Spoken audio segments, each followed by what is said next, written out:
అందరికీ నమస్కారం. గీతమ్మ కథల ప్రపంచానికి స్వాగతం. నేను గీతావాణి. ఇప్పుడు మనం గుడిపాటి వెంకటాచలం గారి, క్లుప్తంగా చలంగారి బ్రాహ్మణీకం అన్న నవలను ఆస్వాదించబోతున్నాం. ఇప్పటి వరకు మనం చలంగారి రచనల జోలికి పోలేదు. మరి ఈరోజు మనం చలంగారిని దర్శించుకుందామా? చలంగారి గురించి కొద్దిగా మాట్లాడుకుందాం. తెలుగు సాహిత్యంలో ఎవ్వరికీ లేని ప్రత్యేకత చలంగారిది. తనను తాను అన్వేషించుకుంటూ ఒక వ్యక్తి ఎంత దూరం ప్రయాణించగలడో అంత దూరం ప్రయాణం చేసిన వ్యక్తి చలం. మొహమాటం లేకుండా, లోకనిందకు జంకకుండా తన ప్రయాణాన్నంతా రచనల్లో కూర్చిన వ్యక్తి. స్త్రీ స్వేచ్ఛను స్త్రీయే గుర్తించాలి, ఎంత స్వేచ్ఛ కావాలో, ఎందుకు స్వేచ్ఛ కావాలో నిర్ణయించుకునే స్వేచ్ఛ కూడా స్త్రీకే ఉండాలి అని వాదించినవాడు చలం. స్త్రీ యొక్క స్వేచ్ఛ ప్రేరణలను, వాటి కష్టాలను తానే స్త్రీ కన్నా స్త్రీ అయి అర్థం చేసుకున్నాడు చలం. సంప్రదాయ ఛాందస వాతావరణంలో పుట్టి బ్రహ్మ సమాజ ప్రభావంతో వాటిని తెంపుకొని నాస్తికుడా అనిపించే అంతగా ప్రశ్నించి తన పరిణామ ప్రయోగాల వల్ల బంధువులకు, మర్యాదస్తులకు దూరమై తన కలంతోనే లోకం దృష్టిని తన వైపుకు తిప్పుకున్నవాడు చలం. 1894లో జన్మించి 1935 నుండి రమణ మహర్షిపై ఆసక్తి విస్తరించి 1950లో అరుణాచలంలో స్థిరపడి 1979లో వెళ్ళిపోయారు. చలాన్ని తెలుసుకోవాలంటే ఆయన పుస్తకాల కన్నా నిజాయితీగా చెప్పగలవారు మరెవ్వరూ లేరు. చలంగారి దృష్టిలో స్త్రీ పురుష సంబంధాలు అంటే అనుభవపూర్ణ జీవితం కోసం ఒకరితో ఒకరు ఎదుగుతూ నడిచే రెండు పాదాలు. ఇప్పుడు బ్రాహ్మణీకం నవల గురించి కొద్దిగా మాట్లాడుకుందామా? 1937లో వ్రాసిన నవల బ్రాహ్మణీకం తీగకు ప్రాకడంలాగా స్త్రీకి ప్రేమించడం, జాలిపడటం సహజ గుణాలు. నిష్ఠాగరిష్టమైన సంప్రదాయ శిక్షణ కూడా ఆమె జాలి గుణం ముందు ఓడిపోతుంది. ఆ జాలి, ప్రేమల వల్లనే ఆమె మనస్సు బలహీనపడుతుంది. ఈ గొప్ప గుణాల వల్లనే స్త్రీకి కష్టాలు. వాటి వల్ల సమాజ నీతిభంగానికి సిద్ధమవుతుంది. అది ఆమెకు పవిత్రతనే పెంచుతుంది, కానీ దోషం ఆపాదించదు అని నవల ముగింపు సూచిస్తుంది. ఇప్పుడు కథలోకి ప్రవేశిద్దామా? బ్రాహ్మణీకం ప్రారంభం. సుందరమ్మ వంశం చాలా పూర్వాచారపరాయణ భూయిష్టం. లోకమంతా ఏ విషయాలు ఉత్త మూఢనమ్మకాలంటుందో వాటిల్లో వాళ్ళకి అమితమైన విశ్వాసం. వారానికి ఒక్కసారన్నా వాళ్ళింట్లో ఎవరికో ఒకరికి ఒక్క దయ్యమన్నా కనబడి తీరుతుంది. అందులో ఆ దెయ్యాలన్నీ దుష్టమైనవి. పూర్వం నుంచి కూడా ఆ వంశానికి భయంకర శాపమున్నదని, మగవాళ్ళు చావడము, ఆడవాళ్ళు వితంతువులు కావడము నిశ్చయమని వాళ్ళకి గట్టి నమ్మకం. ఆపత్తులు వాళ్ళకి మామూలైపోయినాయి. ఆ వంశంలో చచ్చిన వాళ్ళకెవ్వరికీ ఊర్ధ్వలోక నివాసం కానీ పునర్జన్మలు కానీ ఉన్నట్టు లేవు. అందరూ ఆ ఇంటి చుట్టుపక్కలే చోర్లను, చెట్లను పట్టుకుని గబ్బిలాల వలె వేళ్లాడుతో వంతుల ప్రకారం జ్యోతిషాలలోనూ సోదెలలోనూ పూనడాలలోనూ తమ సంతతి వారితో సంభాషిస్తూ, తమ కోర్కెలు తెలుపుకుంటూ, తమ కోపాలకి శాపాలకి కారణాలు వివరించుకుంటూ ఉంటారు. 7 ఏళ్ల 9 నెలల 3 రోజుల వెనక మీరు అట్లు వండుకొని నాకు అట్లు ఇష్టమని తెలిసి ఉండి కూడా నాకు పెట్టక అన్నీ మీరే తిన్నారు. అందువల్ల నాకు కోపం కలిగి నీ ముదిమనుమడు 4 ఏళ్లప్పుడే అట్లు తిని చావాలని శాపం పెట్టాను అంటుంది ఒక చచ్చిన ముత్తవ. నువ్వు చుక్కల చీరలు 4 కొనుక్కుని కూడా ఒక్కటన్నా నా పేర ముత్తైదుకి పెట్టుకున్నావుగావు కనుక నీ కూతురికి చీర కట్టే యోగ్యత లేకుండా చేశాను అంటుంది ఒక మేనత్త. ఈ శాపాలకి శాంతులు చేయటంతో సరిపోతుంది బతికి ఉన్నవాళ్ల ధనము, శక్తి, కాలము. మొత్తానికి ఆ ఇంట్లో వాళ్ళు బతికి ఉన్న మనుషులతో కన్నా చచ్చిన వాళ్లతో ఎక్కువ కాలం గడుపుతారు. ఎవరు ఇంటికి వచ్చినా మూలుగులు, ఏడుపులు, భయాలు, వ్యసనాలు తప్ప ఇంకేమీ కనపడకపోవటం చేత బంధువులకు వాళ్ళ ఇంటికి వచ్చి ఉండడం దుస్సహం. కానీ ఆ గృహము పావనమైనది. సమస్త కాలము పురాణ పఠనము, మంత్రజపము, యాగము, పూజ వీటిలోనే నిమగ్నులై ఉండేవారు స్త్రీ పురుషులు. ప్రయాణము, వార్తాపత్రికలు, కలహము, సంస్కారము ఇవి ఎన్నడూ ఆ వైపులకు రావు. నీచభావాలు, భౌతిక కాంక్షలు, ఈర్ష్య, ఆపేక్ష వీటిని ఎరగనే ఎరగరు. దేహాలు, గదులు, భోజనము, శుచి, మనస్సు, ఆలోచనలు ఉన్నతాలుగా ఉంచుకోవటం అలవాటైపోయింది. ఆ ఇంటి చుట్టూ కానీ వాళ్ళ పాత్రలలోని జలమే ఒక విధమైన పరిమళాన్ని కలిగి ఉండేది. ఆ వంశం వాళ్ళందరూ గర్విష్ఠులు, అధికారవంతులు, ప్రపంచ సంబంధం పెట్టుకోరు. కానీ పొలము కాపులు, కరణాలు, పండితులు అందరినీ అధికారవంతంగా, నిర్లక్ష్యంగా, తక్కువగా చూసి మాట్లాడడం అలవాటైంది. ఆ ఊరివారి ఇచ్చిన గౌరవమే అట్టా మార్చింది వాళ్ళని. ఇతరులతో పని పెట్టుకోరు, యాచించరు, తమ సౌఖ్యాలను, ధనాన్ని, పొలాలను వదులుకున్నారు కానీ లౌకికాధికారుల్ని ఒక్కరిని యాచించలేదు.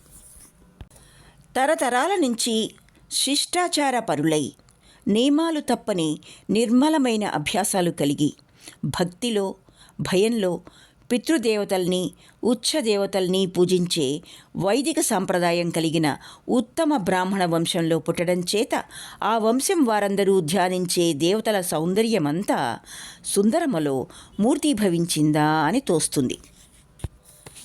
ఆమె అందమంతా కదలని, నవ్వని, నిబ్బరపు, శాంతి విగ్రహపు సౌందర్యంలాగున ఉంటుంది. మాటలు, నవ్వులు, గంతులు లేక నెమ్మదిగా చందమామ వలె చల్లగా ఆ చీకటి ఇంట్లో శబ్దం లేకుండా తిరుగుతూ ఉంటుంది. పుట్టినప్పటి నుంచి కూడా ఆమె కళ్ళల్లో అపారమైన భేదం తోస్తుంది. కళ్ళు కోలగా, శాస్త్రాలలో వర్ణించినట్లు నల్లని కనుబొమ్మల కింద పరచుకొని కణతల మీద పడే జుట్టుని తాకుతూ ఉంటాయి. కనుపాపలు తెల్లని మబ్బు కింద సగం మాయమయ్యే చంద్రుడి వలె దిగులు కొల్పుతో పైరెప్పల కింద సగం అణిగి ఉంటాయి. పసితనంలో కూడా ఆమె ఎక్కువ విలాసాలు చూపకపోయినా ఆమెని చూడడమే ఆనందం. ఆమె నడకలే నవ్వులు, ఆమె ముఖకాంతులే ముచ్చట్లు. పెళ్ళి అయిన దాకా కూడా సుందరమ్మ తన ఇల్లు తప్ప ప్రపంచమెరగదు. శాస్త్రాలు, వేదాంతాలు, పురాణాలు తప్ప వేరే విజ్ఞానము ఆమె మనసులో లేదు. పూజలతో, కర్మకలాపాలతో మునిగిన ఆ పల్లెటూరు కుటుంబంలో కాలం ఆగిపోయింది. దేశమంతా కాలచక్రానికి, కర్మానుభవానికి లోబడి తిరిగిపోయి మారిపోతూ ఉంటే ధ్రువ నక్షత్రంలాగూ ఆ వంశం పురాతనత్వంలో అట్లానే నిలిచిపోయింది. మోటార్లు, వితంతు వివాహాలు, లెజిస్లేటివ్ కౌన్సిళ్ళు, సగం వరకు మీసాలు, ఆంధ్రోద్యమాలు, వీటి మోత దూరం నుంచి ఏదో పాతాళలోకం నుంచి కొంచెం కొంచెం వినబడుతూ ఉంటుంది ఆ ఇంట్లో వాళ్ళకి. సుందరమ్మ ముఖ్యమైన సుగుణము, ఆమె లోపము కూడా భూతదయ. తాను ఎంత స్వంత విచారాన్నైనా భరించగలదు, కానీ ఎవరిలోనైనా చివరికి చీమ నీళ్ళల్లో పడినా తాను సహాయం చేయకుండా ఉండలేదు. సహజమైన ఈ దయ వల్ల ఆమె అనాచారాలకు దిగి తన బంధువులకి చాలా విషాదం కలిగించిన సమయాలు అనేకమున్నాయి. 8వ ఏటనే మేనత్త కొడుక్కి సుందరమ్మకి పెళ్లి చేశారు. పెళ్లి కాగానే అతను మైసూరు సంస్కృత విద్యాభ్యాసానికై 6 ఏళ్ళు అక్కడే గడిపి వచ్చినందువల్ల సుందరమ్మ అతన్ని చూడనే లేదు. అతను మైసూరు నుంచి సరాసరి మామగారి ఇంటికి వచ్చి కార్యము చేసుకుని భార్యని తనతో తీసుకుని వెళ్ళాడు. సుందరమ్మ భర్త పండితుడు, సౌమ్యుడు, రసికుడు. శృంగార కావ్యాలలోని వర్ణనలు పఠించినప్పుడల్లా వాటి అన్వయం కన్నా, వ్యాకరణం కన్నా వాటి సౌందర్యం మీదనే దృష్టిని ఉంచి పుట్టింట్లో పెరుగుతున్న భార్యను తలుచుకునేవాడు. లోకాన్ని చూసినవాడు, కానీ తన శాస్త్రములో విశ్వాసం చెడనివాడు. సుందరమ్మని చూడగానే అతనికి ఏకాగ్రత ఏర్పడ్డది. వాళ్ల ఊళ్ళో మూలనున్న ఇంటిని డాబాగా మార్చి ఒకటే గది కట్టించాడు. ఆ గదిలో భార్యతో కూడా మాయమై ప్రపంచంతో సంబంధం కల్పించుకోవడం మానివేశాడు. ఎర్ర కలవ వలె విచ్చిన ఆమె అందాన్ని చూచి అతను సమ్మోహనుడైనాడు. ఎరుపు నునుపులో నుంచి క్రమంగా తెలుపు నీడలోనికి మారే ఆ మెత్తని దేహకాంతులు, ఎర్రగా కస్తూరి పరిమళంతో కూడిన పెదవులు, ప్రియుడి ముద్దుల నెరుగక నిద్రపోతున్నట్లు పొడుగైన కనుబొమ్మల కింద మూర్ఛలు పోయే కళ్ళు, నున్నని రాళ్ల మీద నుంచి దొర్లే ప్రవాహంలాగా మెరిసే భుజాల మీద నుంచి వేళ్లాడే జుట్టు, నాజూకైన కంఠం చివర పెద్ద పువ్వుల వలె వికసించిన మొహము, ఆమె ఠీవి, నిదానము, బలువు, తులసీదళాలు, కర్పూరము, కుంకము కలిసి ఇంకగా ఏర్పడ్డ దేహ పరిమళము, ఈ ఆభరణాలతో వచ్చింది సుందరమ్మ అతని ఇంటికి. కాళిదాసు వర్ణనలు, శంకరుడి దేవీస్తవము, తన ప్రత్యేక స్వప్నాలు కలిసి మూర్తీభవించినట్టు తోచింది సుందరమ్మ. అతని తల్లి సన్యాసం పుచ్చుకొని సంసారాన్ని దయార్ద్ర హృదయులకు వదిలి వెళ్ళిన మేనమామ, భార్యా పిల్లలు అతని బంధువులు కనుక అతని సేవ అతి సౌఖ్యప్రదంగా జరుగుతుంది. ఆ పైన గదిలో నుంచి వాళ్ళకి మామిడి చిగుళ్ల మీది మంచుబొట్లు, కాంతిలో కనబడకుండా దూసుకుపోయే చిలకల రంగులు, పచ్చని నేల మీద నీడలు పడేస్తూ పయనమయ్యే మబ్బులు తప్ప ఇంకేమీ కనిపించవు. కోయిల కంఠము, జముడు కాకి మూలుగు, ఈలపెట్టల కూతలు, కలుపు కూలీల పాటలు తప్ప ఇంకేమీ వినిపించవు. అవన్నీ చూశారో లేక ఒకరినొకరు చూసుకోవటంలో ప్రమత్తులైనారో, ఆ శబ్దాలన్నా విన్నారో లేక అలిసి మూర్ఛలిపోయి అన్నిటికీ అతీతులైనారో. మొదట్లో వెన్నెల రాత్రులు తోటలోకి దిగి వచ్చేవారు, తరువాత మానేశారు. కొన్నాళ్ళు ఉదయాన 1 గంటకి భోజనానికి దిగేవారు, అది మానేశారు. సుందరమ్మే భోజనం పైకి తీసుకెళ్తోంది. భోజనం వండి పెట్టడం తప్ప కింది వాళ్ళకి పై వాళ్ళకి సంబంధం లేదు. కొత్తగా వచ్చిన మైసూరు పండితుడి స్వారస్యము గ్రహిద్దామని, అపురూపమైన బంధువుణ్ణి ఆదరిద్దామని, తాము సాగు చేసే పొలాల అధికారిని చూడాలని వచ్చిన జనమంతా కిందనే తిరిగిపోతున్నారు. వాళ్ళకేం జవాబు చెప్పాలో అతని తల్లికి తెలియటం లేదు.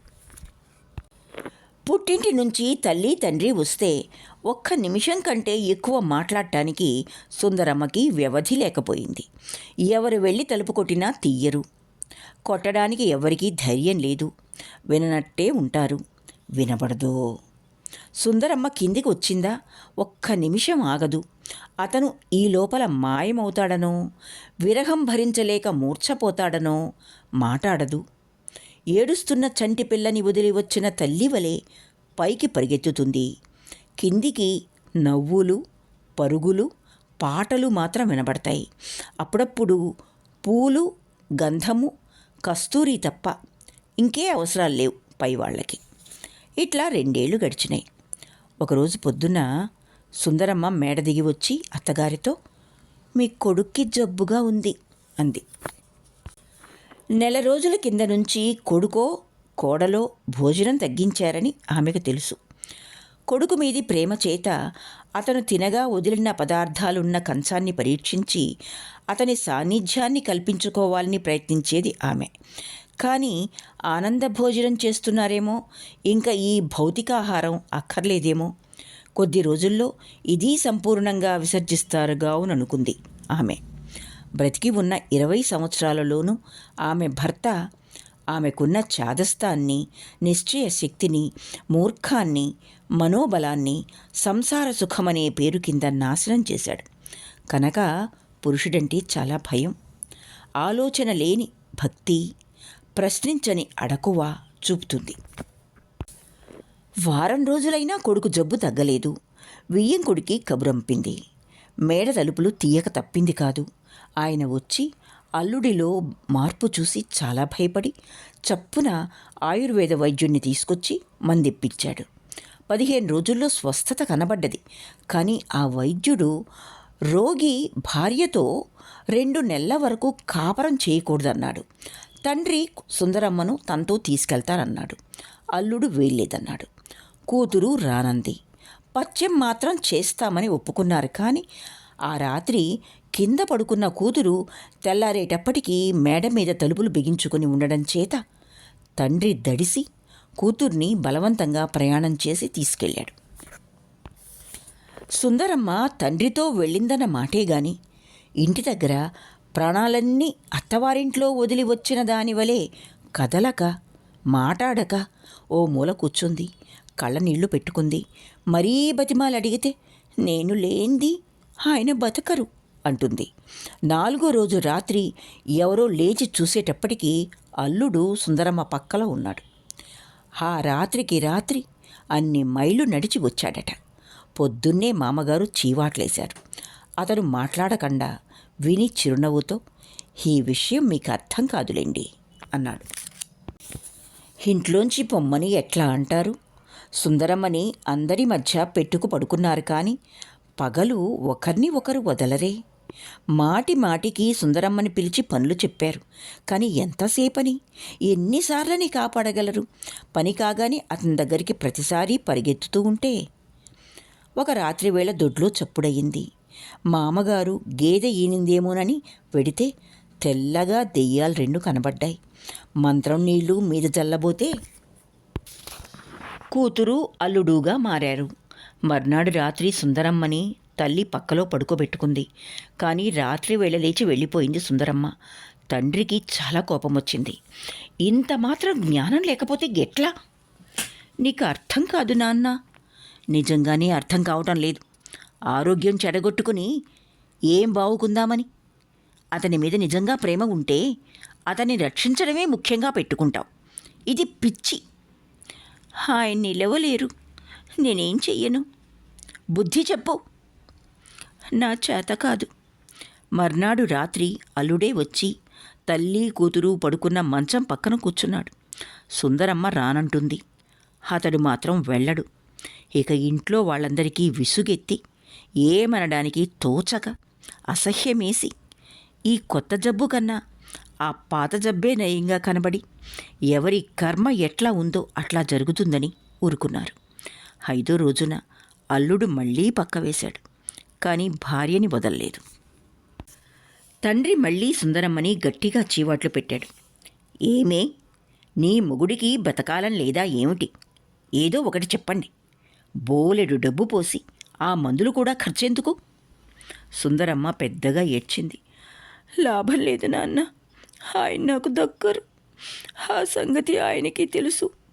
జాతకంలో ఇంతకన్నా ఆయుస్సు లేదు. ఆయనకు నేను కనబడకపోతే మరీ కొట్టుకుంటారు. ఆ నిమిషాన్నే ప్రాణం పోతున్నట్టు.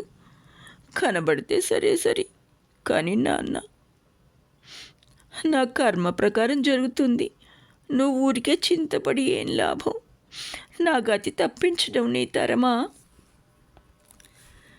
ఏమంటాడు?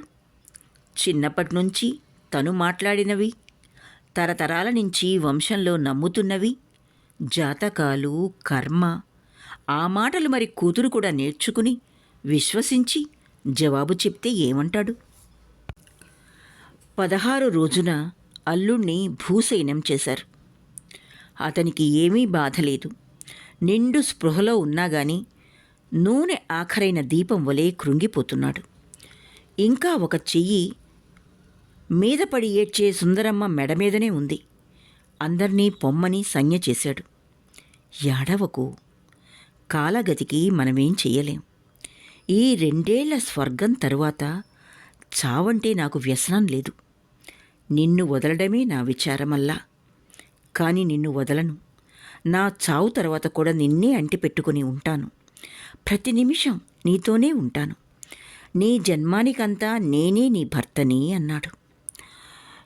నేను మీ వెంటనే వస్తున్నా అంది. కానీ అతను మాట్లాడలేదు. మామగారిని పిలిచాడు. మీరు నాకొకటి వాగ్దత్తం చెయ్యాలి. నేను పోయినా దానిలో వికసించబోతున్నాను, దానిలో నివసించబోతున్నాను. దాని అందాన్ని అమితంగా ప్రేమిస్తున్నాను. దాన్ని వికారం చెయ్యవద్దు. చెయ్యనని ప్రమాణం చెయ్యండి. కనపడకపోయినా దానికి భర్త ఉండనే ఉంటాడు అని అత్తమామల చేత ప్రమాణం చేయించుకున్నాడు. మీ కూతుర్ని ఏ అఘాయిత్యం చేయకుండా కాపాడండి. ఇదిగో, చావు సహజంగా వస్తే రాని, మనం కలుసుకుందాం. కానీ బలవంతంగా ప్రాణం తీసుకున్నావా, నువ్వు నాకు అందవు. చచ్చిన నన్ను మళ్ళీ హత్య చేసినట్టు. భర్త పోయిన తర్వాత సుందరమ్మని బతికించుకోవడం చాలా కష్టమైంది. 6 నెలలు పెద్ద జబ్బు పడ్డది. అందులో స్పృహలేని జాడ్యం. నయమైన తర్వాత కూడా మాట్లాడదు, తిరగదు. చీకట్లో ఓ మూల కావిడి పెట్టి మీద కూర్చుంటుంది 24 గంటలు. అక్కడ నిద్ర వస్తే పడుకుంటుంది, లేచి కూర్చుని ఉంటుంది. చీకట్లోనే ఎవరితోనో రహస్యంగా మాట్లాడుతుంది. తలచుకు ఏడుస్తుంది. నా బోటి బంధువు వాళ్ళ ఇంటికి వెడితే ఒక మూల సన్నగా ఒదిగి, తెల్లగా పొడుగ్గా నల్లని పెద్ద జుట్టు విరబోసుకుని, చీకటిలో కోల కళ్ళలో మెరిసే గుడ్లతో వెర్రిగా చూస్తూ కనబడుతుంది. అంత చీకటిలో, అంత విచారంలో ఎంత అందంగా ఉందని. ఈ లోకానికి సంబంధించిన కొవ్వు మాంసము కరిగిపోయి ఆత్మకు సంబంధించిన మెరుగు శరీరంలోనూ కాంతి కళ్ళలోనూ కనబడుతుందనిపిస్తుంది. సౌందర్యాన్ని, ముఖ్యంగా కళ్ళల్లో ప్రకాశించే ఆత్మ ముఖానికిచ్చే సౌందర్యాన్ని వదలక వెర్రిపడే నేను ఆమెను చూసి, అక్కడే ఆ చీకట్లోనే ఆమెను చూస్తూ ఆరాధిస్తూ కూర్చోడానికి వీలవుతుందా? ఆ శరీరంలోకి కొత్త బలాన్ని, ఆ కళ్ళల్లోకి కొత్త ఉత్సాహాన్ని తెప్పించే మార్గమున్నదా అని తపనపడ్డాను. కొత్తలో శ్మశానానికి పోయి తెల్లార్లు బిగ్గరగా అతన్ని పిలుస్తూ ఏడ్చేదట. ఇట్లా 3 సంవత్సరాలు గడిచాయి. సుందరమ్మ ఇంకా ఆ మూల అట్లానే కూర్చుని ఉంది. ఒళ్ళంతా పాలిపోయింది. కానీ తేజస్సు ఒక్క రవ్వ చెడలేదు. గంభీరత ఎక్కువయింది. తపశ్శాలిని వలె తోస్తుంది. మాట్లాడదు, కదలదు. తండ్రి చనిపోయినాడు. బతికి ఉన్నన్నాళ్ళు అతని ఆస్తి సంగతి ఎవ్వరికీ తెలియదు. ఆయనకి తెలియదేమో. 6 నెలల్లో అప్పుల వాళ్ళు అన్నీ వేలాలు వేశారు. ఇంట్లో చేరిన వితంతువులు, బ్రహ్మచారులు ఎక్కడి వాళ్ళక్కడ సర్దుకున్నారు. సుందరమ్మని, తల్లిని ఇల్లు విడిచిపోమన్నారు. సుందరమ్మ భర్త ఆస్తి ఉంది, కానీ దానికోసం ఎవరిని అడగాలో, ఎట్లా తెచ్చుకోవాలో తెలియదు. లోకమంటే ఎరుగరు. గూడుపోయిన పిట్టల వలె దిక్కులు చూస్తూ కూర్చున్నారు. చివరికి బెజవాడలో ఉన్న సుందరమ్మ మేనమామ వెంకట్రామయ్యకి ఈ సంగతి తెలిసి తల్లిని కూతుర్ని రమ్మని ఉత్తరం రాశాడు. ఆ ఇంట్లో చీకటి మూల నుంచి కదిలి బయటికి రాదు. ఆ ఇంట్లో చీకటి మూల నుంచి కదిలి బయటికి రాదు. ఆ ఇల్లే విడిచి, ఆ ఊరే, ఎరిగిన మనుషుల్నే విడిచి తానెన్నడూ చూడని లోకంలోకి తల్లి తప్ప ఏ సహాయము లేకుండా వెళ్ళాలంటే సుందరమ్మకి చాలా భయం వేసింది. తను ఆడుకొని జన్మంతా తనకి శరణ్యంగా ఉంటుందనుకున్న ఇంటిని ఇతరులు ఆక్రమించుకొని తమ పూజా స్థలాన్ని తాము ఇతర కులాల వాళ్ళని అడుగన్నా పెట్టనీని పవిత్ర ప్రదేశాల్ని ఇష్టం వచ్చినట్లు భక్తి లేకుండా ఉపయోగిస్తారు. తమని నమ్మి ఆ ఇంటిని ఆశ్రయించుకుని పూజలు పొందే దేవతలు పాపం ఏమవుతారు? చివరి వరకు ఏదో అద్భుతమైన స్థితి తటస్థిస్తుంది. ఎక్కడో ధనం దొరుకుతుంది, ఎవరో సహాయపడతారు. ఇన్నాళ్ళు పూజలు పొందిన దేవతలు తమను ఈ ఆపత్ సమయంలో ఆదుకోరా అని ధైర్యంతో ఏమీ యోచించలేదు. కానీ ఆ దేవతలనే వాళ్ళు ఉన్నారో లేరో. ఇన్ని తరాలు ఊరికే ఉత్త అర్థం లేని పేర్లకే, ఏమీ లేని ఊహలకే, ఆ శక్తి లేని బొమ్మలకే పూజలు, ప్రార్థనలు, నైవేద్యాలు, ధనము, శక్తి, కాలము అంతా అవివేకులై ధారపోశారో. ఆ దేవతలు ఉన్నా వాళ్ళకి సుందరమ్మకి సహాయం చేసే శక్తి ఉందో లేదో. వాళ్లకన్నా బలవంతులైన దేవతలు ఈ వంశం చేత పూజలు పొందని వాళ్ళు అపకారం సాగించారేమో. ఇవన్నీ సుందరమ్మ ఆలోచించలేదు. విశ్వాసానికి సమన్వయం కూర్చాలని ప్రయత్నం చేస్తేనా? ఊహలే గాని. తన కర్మ ఇట్లా ఉంటే దేవతలేం చేస్తారనుకుంది. ఆ ఒక్క ఆలోచనతో ఆమెకి మనుషుల మీద కానీ దేవతల మీద కానీ ఏ ద్వేషము నిరాశ తోచలేదు. కన్నీళ్లతో ప్రతి గది నుంచి, దొడ్లో చెట్టు నుంచి, దేవతల ఆసనా స్థలాల నుంచి సెలవు తీసుకుంది. సామాను సర్దాలి. ఆ సుందరమ్మ తన విచారాన్ని మరిచి తిరగాలి.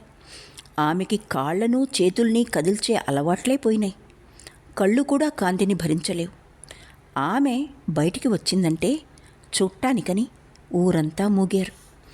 అధికార ఐశ్వర్య పదచ్యుతి పొందిన మనుషుల మీద లోకానికి ఉన్న కోపం ఎవ్వరి మీద ఉండదు. తమ స్థానాన్ని నిలబెట్టుకోలేని వాళ్ళు తమకన్నా అధికులమని ఇన్నాళ్ళు తమని మోసం చేశారే అనుకుంటారు. ఔన్నత్యంలో ఉన్నన్నాళ్ళు ఆ మనుషులే వాళ్ళ స్వభావంలోనే ఔన్నత్యం ఉందనుకుంటారు. అధికారము, ధనము, ఛాన్సు వల్ల కానీ అదృష్టం వల్ల కానీ తటస్థించిన విషయాలనుకోరు. కానీ పతనం కలగగానే వాళ్ళు కూడా తమ వంటి సామాన్యులేనని తెలుసుకుని మండిపడతారు. ముఖ్యంగా అందులో ఆ దీనత్వంలో కూడా అహంకారాన్ని పూని తమ వద్ద ఆశ్రయించని ధీరుల్ని చూస్తే ఉగ్రత్వాన్ని దాలుస్తుంది లోకం. పాపం అని పెదవులతో అని చాటుగా ఒక్క రాయి విసురుతుంది. కానీ లోకంతో సంబంధం మానివేసుకున్న సుందరమ్మకి ఇవేమీ కనబడలేదు. ఆ గుంపు ముందు తలన్నా ఎత్తలేదు. కానీ ఆమె తల్లి గుంపులో వాళ్ళని తిడుతోంది. సామాను సర్దాలంటే తల్లి ఏమీ వదలక అన్నీ మూటలు కడుతోంది. రోళ్ళు, భూషాణం, వడ్ల బస్తాలు అన్నీ. సుందరమ్మకు కూడా ఏమీ తెలియదు. బళ్ళవాళ్ళొచ్చారు, సహాయానికై పొరుగు వాళ్ళొచ్చారు. వాళ్ళని ఇంట్లోకి రానీదు. బ్రాహ్మలు కావాలంటుంది తల్లి. రేపటి నుంచి ఎవరు తిరుగుతారో వాళ్ళని రాని అంది సుందరమ్మ. కానీ లాభం లేదు. చివరికి కరణం వచ్చి ఆ సామాన్లన్నీ తీసుకెళ్ళడానికి వీల్లేదని, రైలు ఛార్జీ, బెజవాడలో ఇంట్లో స్థలము ఇవన్నీ మాట్లాడి ఒప్పించాడామెని. దేవతలు, దేవతార్చన సామాను ఎవ్వరినీ తాకనీలేదు. ఊరగాయ జాడీలు అన్నీ ఒక బ్రాహ్మణ్ణి పిలిచి దానం చేశారు. 10 ఏళ్ల కింద పెట్టిన ఊరగాయలు కూడా ఉన్నాయి. సుందరమ్మ తల్లి కలిసి దేవతల్ని బండిలో ఎక్కించారు. వీళ్ళు సరిగ్గా బెజవాడ చేరతారా అని అనుమానంగా ఉంది ఊరి వాళ్ళకి. రైల్లో ఎక్కగానే వికార పెట్టింది సుందరమ్మకి. ఆ పెట్టెలో వాసనే ఘోరమనిపించింది. నిర్మలమైన గాలి అలవాటైన ఆమె ముక్కుకి. ఇంతలో ఒక ఆమె చుట్ట వెలిగించింది.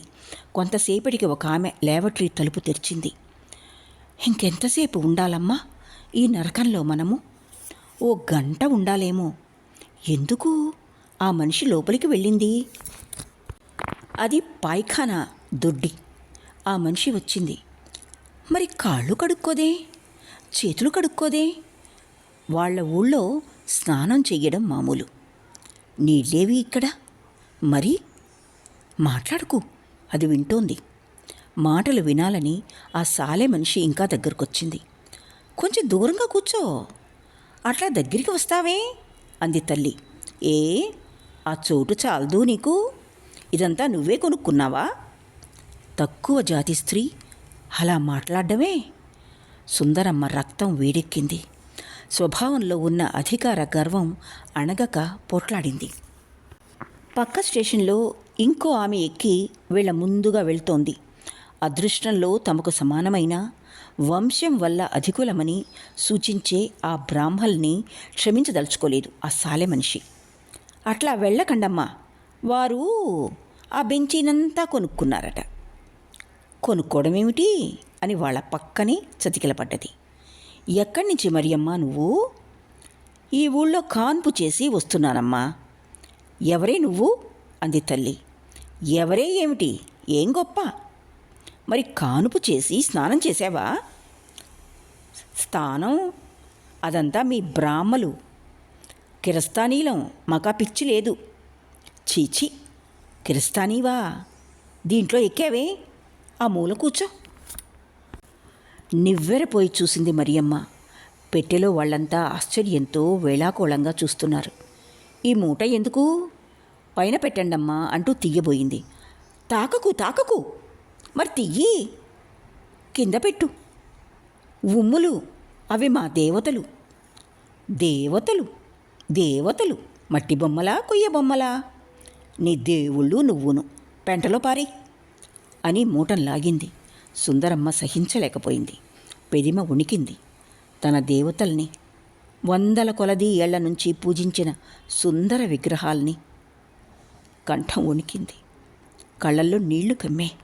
నుంచుని చెయ్యి చాచి, నువ్వు నువ్వు మాలదానివి, నీచురాలివి, అంటుదానివి మా దేవతల్ని తాకుతావా? తాకి బతుకుతావా? నీ తల చెక్కలు కాదా? జాగ్రత్త అని గంభీరంగా పలికి వణికి కూలబడి కళ్ళు మూసుకుంది. మరియమ్మ పక్కున నవ్వింది.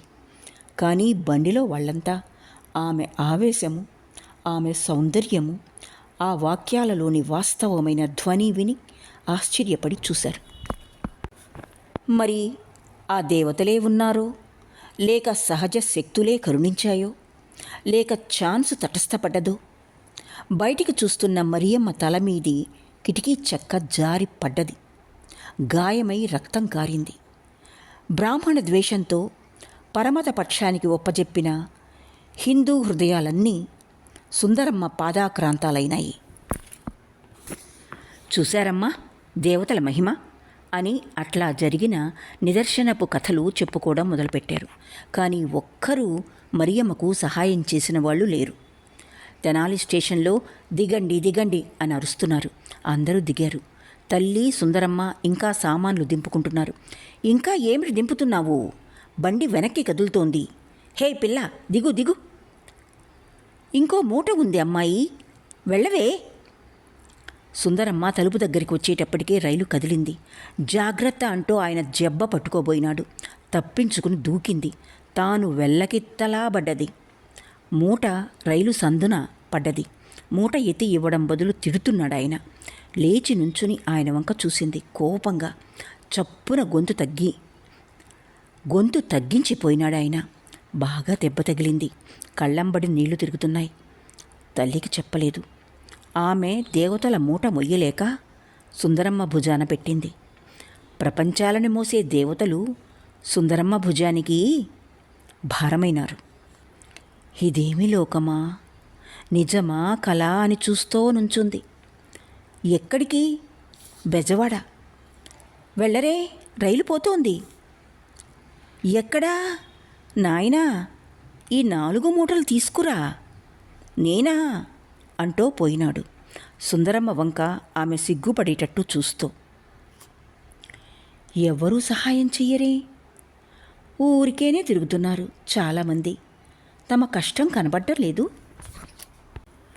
బెజవాడ రైల్లో మగవాళ్ల పెట్టెలో ఎక్కారు. వితంతు వివాహం చేసుకున్న ఆయన తటస్థపడ్డాడు. తల వెంట్రుకలున్న వితంతువును చూసేటప్పటికీ అతని మనసు తహతహలాడిపోయింది. ఎదురుగా కూర్చుని ఓ అంటుజోళ్ల ఆయన పనిలేక వాళ్ళని ప్రశ్నలు అడుగుతున్నాడు.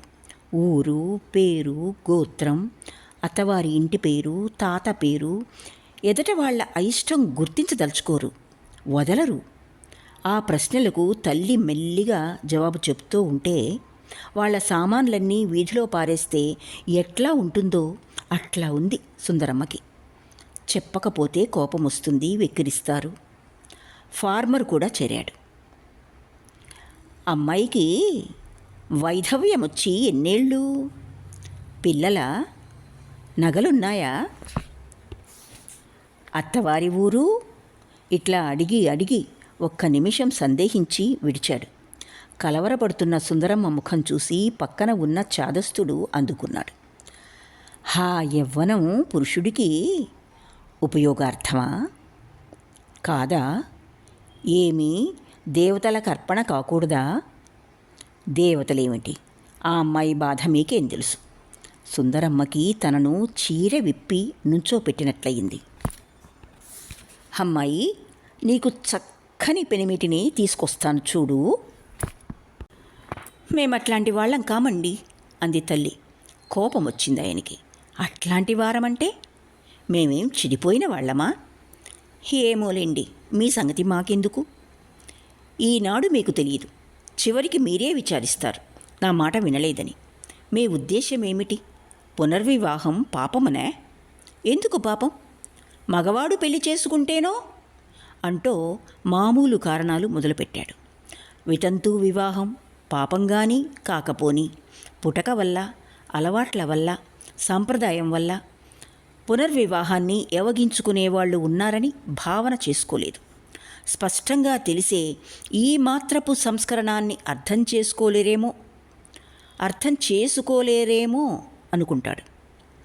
మూఢదేశమని తిడతాడు. కానీ తన కులాభిమానము, శాకాహార నియమము, శివార్చన అన్నీ కూడా హేతువాదానికి నిలబడవని అతను పరీక్షించుకోలేదు. వృధా పొయ్యే ఆమె యవ్వనం మీద దయేగాని అటువంటి భావమే లేని ఆమె మనసులో తాను కదిలిస్తున్న వికారాల్ని గురించి తలుచుకోడు. ఆ సౌందర్యం ఏ పురుషుడి కళ్ళనో ఆనందపరిస్తేనే గాని నిష్ప్రయోజనమనుకోవడం న్యాయమో కాదో యోచించలేదు. అదృష్టవశాత్తు బెజవాడ వచ్చింది. ఆమె యవ్వనాన్ని గురించి వ్యసనపడ్డ మనిషి సుందరమ్మ 3 మూటలు మోసుకుపోతూ ఉంటే చూసి ఆ లేత ఎముకలు పడే బాధను గుర్తించక తన బావమర్దితో నవ్వుతో వెళ్ళిపోయినాడు. షికారుగా వచ్చిన సోమయాజులు అనే కుర్రవాడు చూశాడు. సుందరమ్మని చూడగానే ఆ స్టేషన్లో చప్పున దీపాలు ముట్టించినట్టు మిరిమిట్లు గులిపాయి అతని కళ్ళు. శుష్కించిన చేతులతో ఆ మూటలు పట్టుకుని వంగి బాధ భరించలేక కళ్ళలో నీళ్లు కుక్కుని ఆ పిల్లని చూసి, నేను తెస్తాను అన్నాడు బిడియంగా. శుష్కించిన చేతులతో ఆ మూటలు పట్టుకుని వంగి బాధ భరించలేక కళ్ళల్లో నీళ్లు కుక్కునే ఆ పిల్లని చూసి, నేను తెస్తాను అన్నాడు బిడియంగా. బ్రాహ్మలా? అవును, ఇచ్చింది. బండి దాకా తెచ్చాడు. సామాన్లు బండిలో పెట్టారు. ఒక్క మాట మాట్లాడకుండా తిరిగి చూడకుండా సుందరమ్మ బండిలో ఎక్కింది. అట్లా ఆ బండికేసి చూస్తూ అర్థం కాని బాధని, అనురాగాన్ని లోపల అంచుకుంటూ నుంచున్నాడు సోమయాజులు. కొందరు స్త్రీలు, పురుషులు కూడా ఏదో తెలియనివి, ఎనడో మర్చిపోయినవి, కొంచెంగా స్ఫురణకు వచ్చి బాధ పెట్టేవి ఏవో సంబంధాలను, అందాలను తోపించి మరపురాని బాధని కలిగిస్తారు. పాపం సోమయాజులు ఆమె రూపాన్ని వదలలేక దృష్టిని మరల్చాడు. కానీ నీ బాధ ఎట్లా పోతుంది? నీ ఉద్దేశ్యము ఏమిటంటే చెప్పలేడు. తాజ్మహల్ని, హిమాలయ శిఖరాల్ని, పండు వెన్నెల రాత్రిని చూస్తే కలిగే బాధ కూడా అంతే కదా. సుందరమ్మ మనసులో సోమయాజులు లేడు. ఎక్కడికి, ఏ ఇల్లు, ఎవరుంటారు, తనని ఆదరిస్తారా, ఏ కష్టాలు ప్రాప్తిస్తాయో, తన గతి ఏమవుతుందో అనుకుంటోంది. జీవితం ఆ మూల రక్షణలోనున్న శిష్టాచారపరురాలిని సుందరమ్మని మోసగాళ్ళు, క్రూరులు, నీచులు, ఆచారరహితులు, నూతన విద్యా పండితులు, ధనాన్వేషణాపరులుండే ఈ క్లిష్టమైన లోకం మధ్య పారేసింది. ఏమాత్రమూ కరుణ లేకుండా తామర పువ్వును ముళ్ళ కంచెల మధ్య పెద్ద గాలి పడవేసినట్టు. వెంకట్రామయ్య పూర్తిగా పట్టణవాసానికి అలవాటు పడ్డ బ్రాహ్మణుడు. ఆచారాల్ని కాలానుగుణ్యంగా మార్చుకునే బాధలన్నీ ఆయన తండ్రి కాలంలోనే జరిగిపోయినాయి. కొన్ని పనులు బ్రాహ్మణులు చెయ్యకూడని పనులని స్ఫురణకి రావడం కూడా మానేసింది ఆ ఇంట్లో వాళ్ళకి. దిక్కులేక వాళ్ళ ఇంట్లో చేరిన పల్లెటూరి సుందరమ్మకి, తల్లికి ఏదో కొత్త విచిత్రలోకానికి వచ్చినట్లుంది. కంచాల్లో తినడము, మైల బట్టలతో పీటల మీద కూర్చోవటము, స్వంతంగా క్షవరం చేసుకోవడము, చాకలి తోడిన నీళ్లు స్నానం చెయ్యడము చూసి విభ్రాంతులైనారు. తల్లి వెంటనే అన్నమే మాని స్వయంగా రొట్టె కాల్చుకొని ఒక మూల తింటోంది. కానీ సుందరమ్మకి కర్మక్షీణం తప్పలేదు. మొదట్లో ప్రొటెస్ట్ చేయాలని అనిపించింది. కానీ కొత్త ఇల్లు, ఎరగని మనుషులు, హక్కు లేదు, దిక్కు లేదు, ఊరుకున్నది. కానీ నెసెసిటీ, ప్రాణాలు నిలుపుకోవలసిన ఆవశ్యకత, కొత్త లోకాన్ని చూసి భయం, ఇవన్నీ ఈ దేశాన్నంతా ఎట్లా బలవంతంగా మార్చివేశాయో అట్లానే సుందరమ్మని మార్చాయి. ఈ ఇద్దరిని వెంకట్రామయ్య గారి కుటుంబం ఎంతో ఆదరించింది, ప్రేమ చూపింది. వాళ్ళు రావడమే ఘనతగా ఎంచింది. కానీ వీళ్ల కోసం వాళ్ళ ఆచారాలను రవ్వంత కూడా మార్చుకోలేదు. లోకం తల్లకిందులైనా ఆఫీసు వేళకి భోజనం తయారు కావాలి. ఆయన సౌఖ్యమనే సూత్రం మీద ఈ సంసార చక్రం తిరుగుతోంది. ఆయన సౌఖ్యమనే సూత్రం మీద ఈ సంసార చక్రం తిరుగుతోంది. ఏ మార్పు కావాలన్నా ఆయనకి, ఆయన సుఖానికి రిఫర్ చేస్తారు. ఆయనతో చనువుగా మాట్లాడడానికి ఆయన భార్యకి, కూతురుకే గుండెల్లేవు. ఆయన ఆఫీసు లోకంలో ఈ ఆచారాలు, సెంటిమెంట్లు, పరిచయాలు, వ్యక్తిత్వాలు, వీటికి వేటికి ప్రవేశం లేదు. సుందరమ్మ ఆచారమంతా అలవాటే గాని ఒక్కటి ప్రిన్సిపల్ కాదు. కనుక కొత్త వాతావరణంతో చాలా తొందరగా అడ్జస్ట్ అయిపోయింది. కాఫీ కూడా తాగింది, జుట్టు కూడా దువ్వుకుంది. చీరలు లేనప్పుడు ఆయన కూతురు చీరలు కూడా కట్టుకుంది. అంత ప్రేమతో ఇస్తే ఎట్లా నిరాకరిస్తుంది? కూతురికి 10 ఏళ్ళు. ఆమెకు చదువు చెప్పటానికని ఒక బేద ట్రైనింగ్ విద్యార్థి చంద్రశేఖరాన్ని తన ఇంట్లోనే ఉంచుకుని భోజనం పెడుతున్నాడు. అతను సంగీత విద్యార్థి కూడాను. అందుకని ఆ పిల్లకి సంగీతం చెబుతున్నాడు. వెంకట్రామయ్య గారు సుందరమ్మని కూడా పాఠాల దగ్గర కూర్చోమన్నారు. తర్వాత సుందరమ్మకి ఇష్టం కలిగింది. కమల సులోచన మరాళగామిని కరిహర మధ్యే కస్తూరి కుంకుమ సంకలితే అని పాడుతుంటే ఆమెకు చిన్నతనము, దేవీ పూజ, సహస్రనామార్చన, కుంకుమ పూజ, హారతులు జ్ఞాపకం వస్తాయి.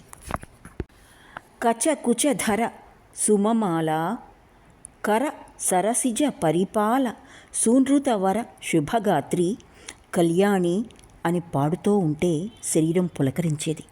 ప్రతిదినమూ తన దగ్గరగా కూర్చుని పాట వింటూ విశాల నిర్మల నేత్రాలను అంతర్ముఖం చేసి ఆనందం ముఖాన వెలుగుతో వినే ఆ మంగళ విగ్రహాన్ని చూసి ఆ తేజస్సులో కొంత మొదట తన పాట వల్లనని, తరువాత తన వల్లనేనని మోసపోయే ఆ యవ్వనుడి విభ్రాంతిని ఆమె గ్రహించనే లేదు. అనుభవము, రసజ్ఞత లేని ఆ యువకుడు తన బాధని మింగుకుని ఆమె తనకు ఏదో విధంగా తెలియజేస్తుందని ఆశపడి పడి ఇంటినంతా పువ్వులతో నింపుతున్నట్లు తిరిగే ఆమె శుభ శృంగారాన్ని భరించలేక యవ్వనులకు సహజంగా తోచే మార్గాలను ఉపయోగించడం ప్రారంభించాడు. మెల్లిగా సంగీత పాఠాలు కూడా స్వరజతుల్ని చేరుతున్నాయి. కరివరద మరీ మరీ నా అధరము గ్రోలర, నేర్చుకునే శిష్యురాలి ధ్యాస తాళం మీద, స్వరం మీద, వినే సుందరమ్మకి ఆ వాక్యంలో మొదటి భాగం మీద, నేర్పే గురువుకి రెండో భాగం మీద ఉండేది. నీదు స్మరణగాక వేరే ఎరుగను అని ఆమె వంక చూస్తాడు. ఆమె ఇంకో అర్థంలో ఆ మాటల్ని తలుచుకుంటూ ఎక్కడో చూస్తుంది.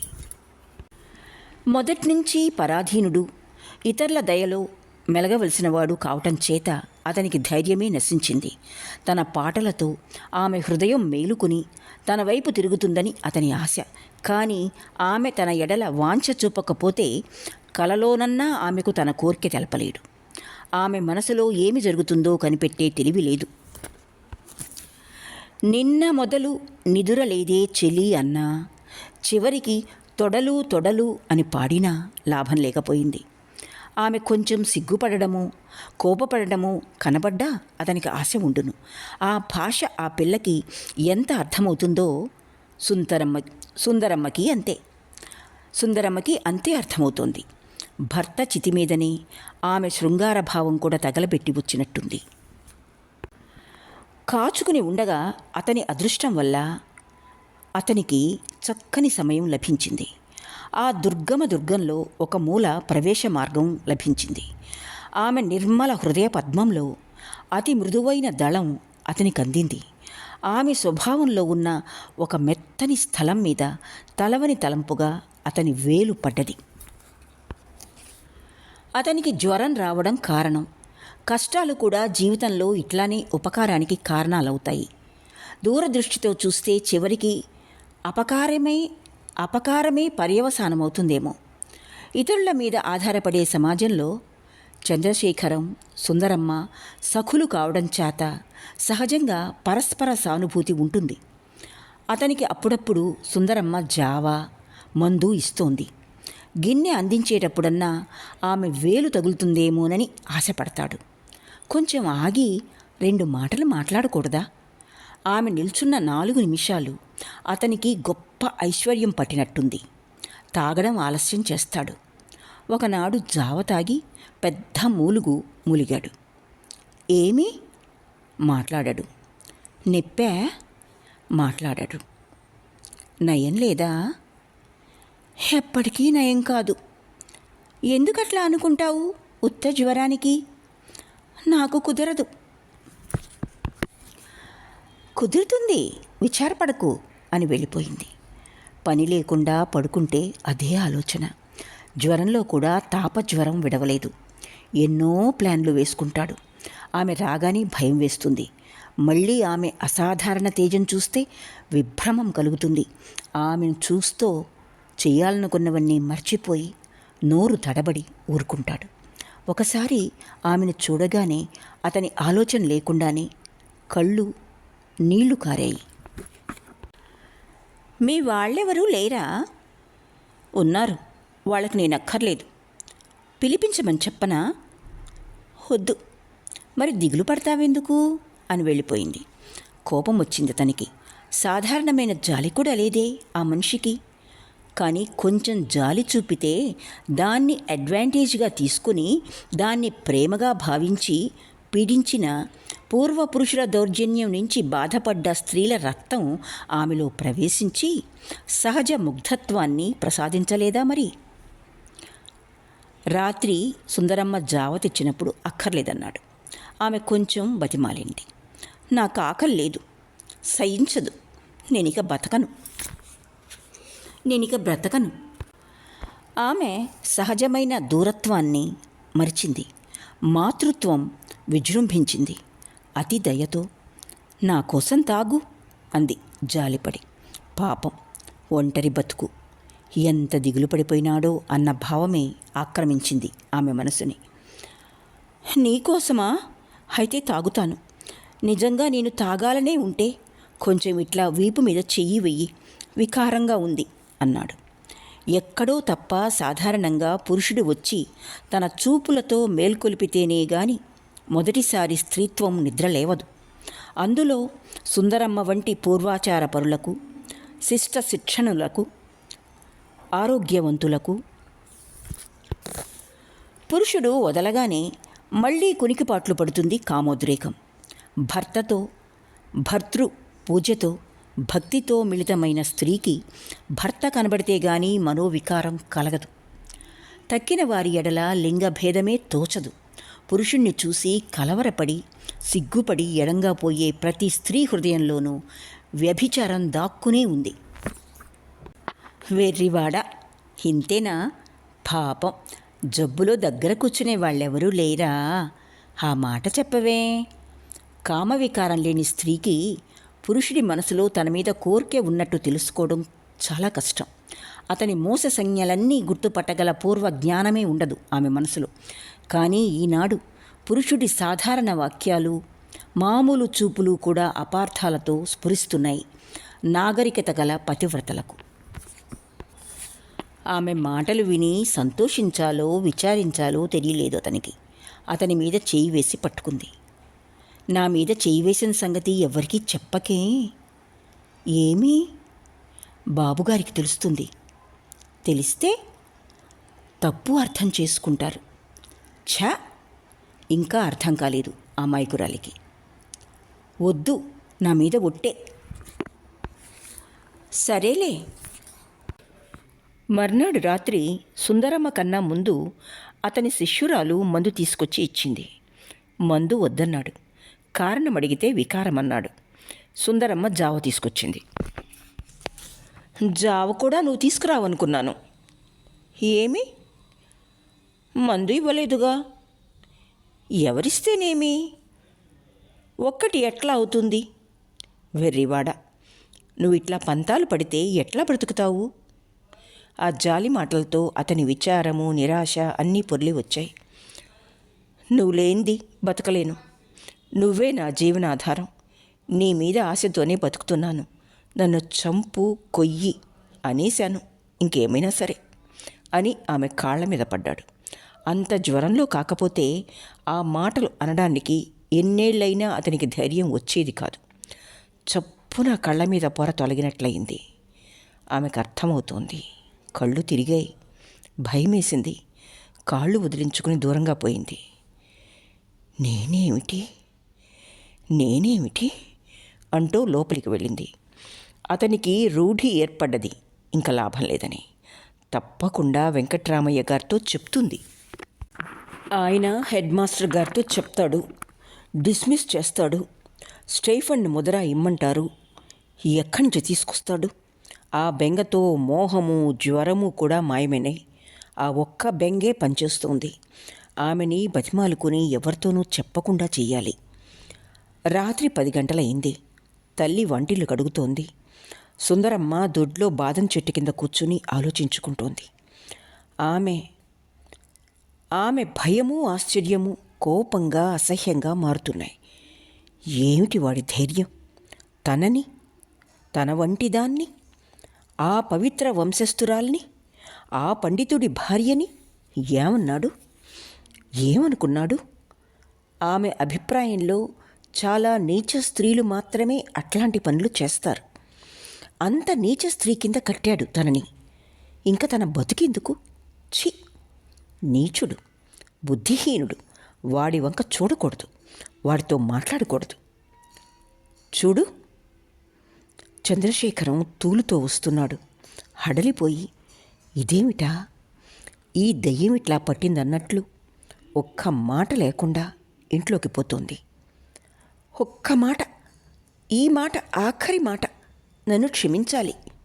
ఆమె గుమ్మం దగ్గర ఆగింది. ఇందాక నేనన్న మాటలన్నీ అబద్ధం. ఊరికే అన్నాను. సరేలే, నువ్వెటువంటి దానివో పరీక్షించడానికి అన్నాను. లోకంలో తనకి ముందు వేలకి వేలు పిరికి ప్రేమికులు ఈ మాటలే అన్నారని అతనికి తెలియదు. నమ్ముతున్నావా? ఆమెకు మరీ అసహ్యం ఎక్కువైంది. సరేలే, వెళ్ళు. ఎవరితోనన్నా చెప్తావా? నాకేం పని అని వెళ్ళిపోయింది. 4 రోజులు సుందరమ్మ అతని వైపు వెళ్ళలేదు. అతనికి భయం ఎక్కువైంది.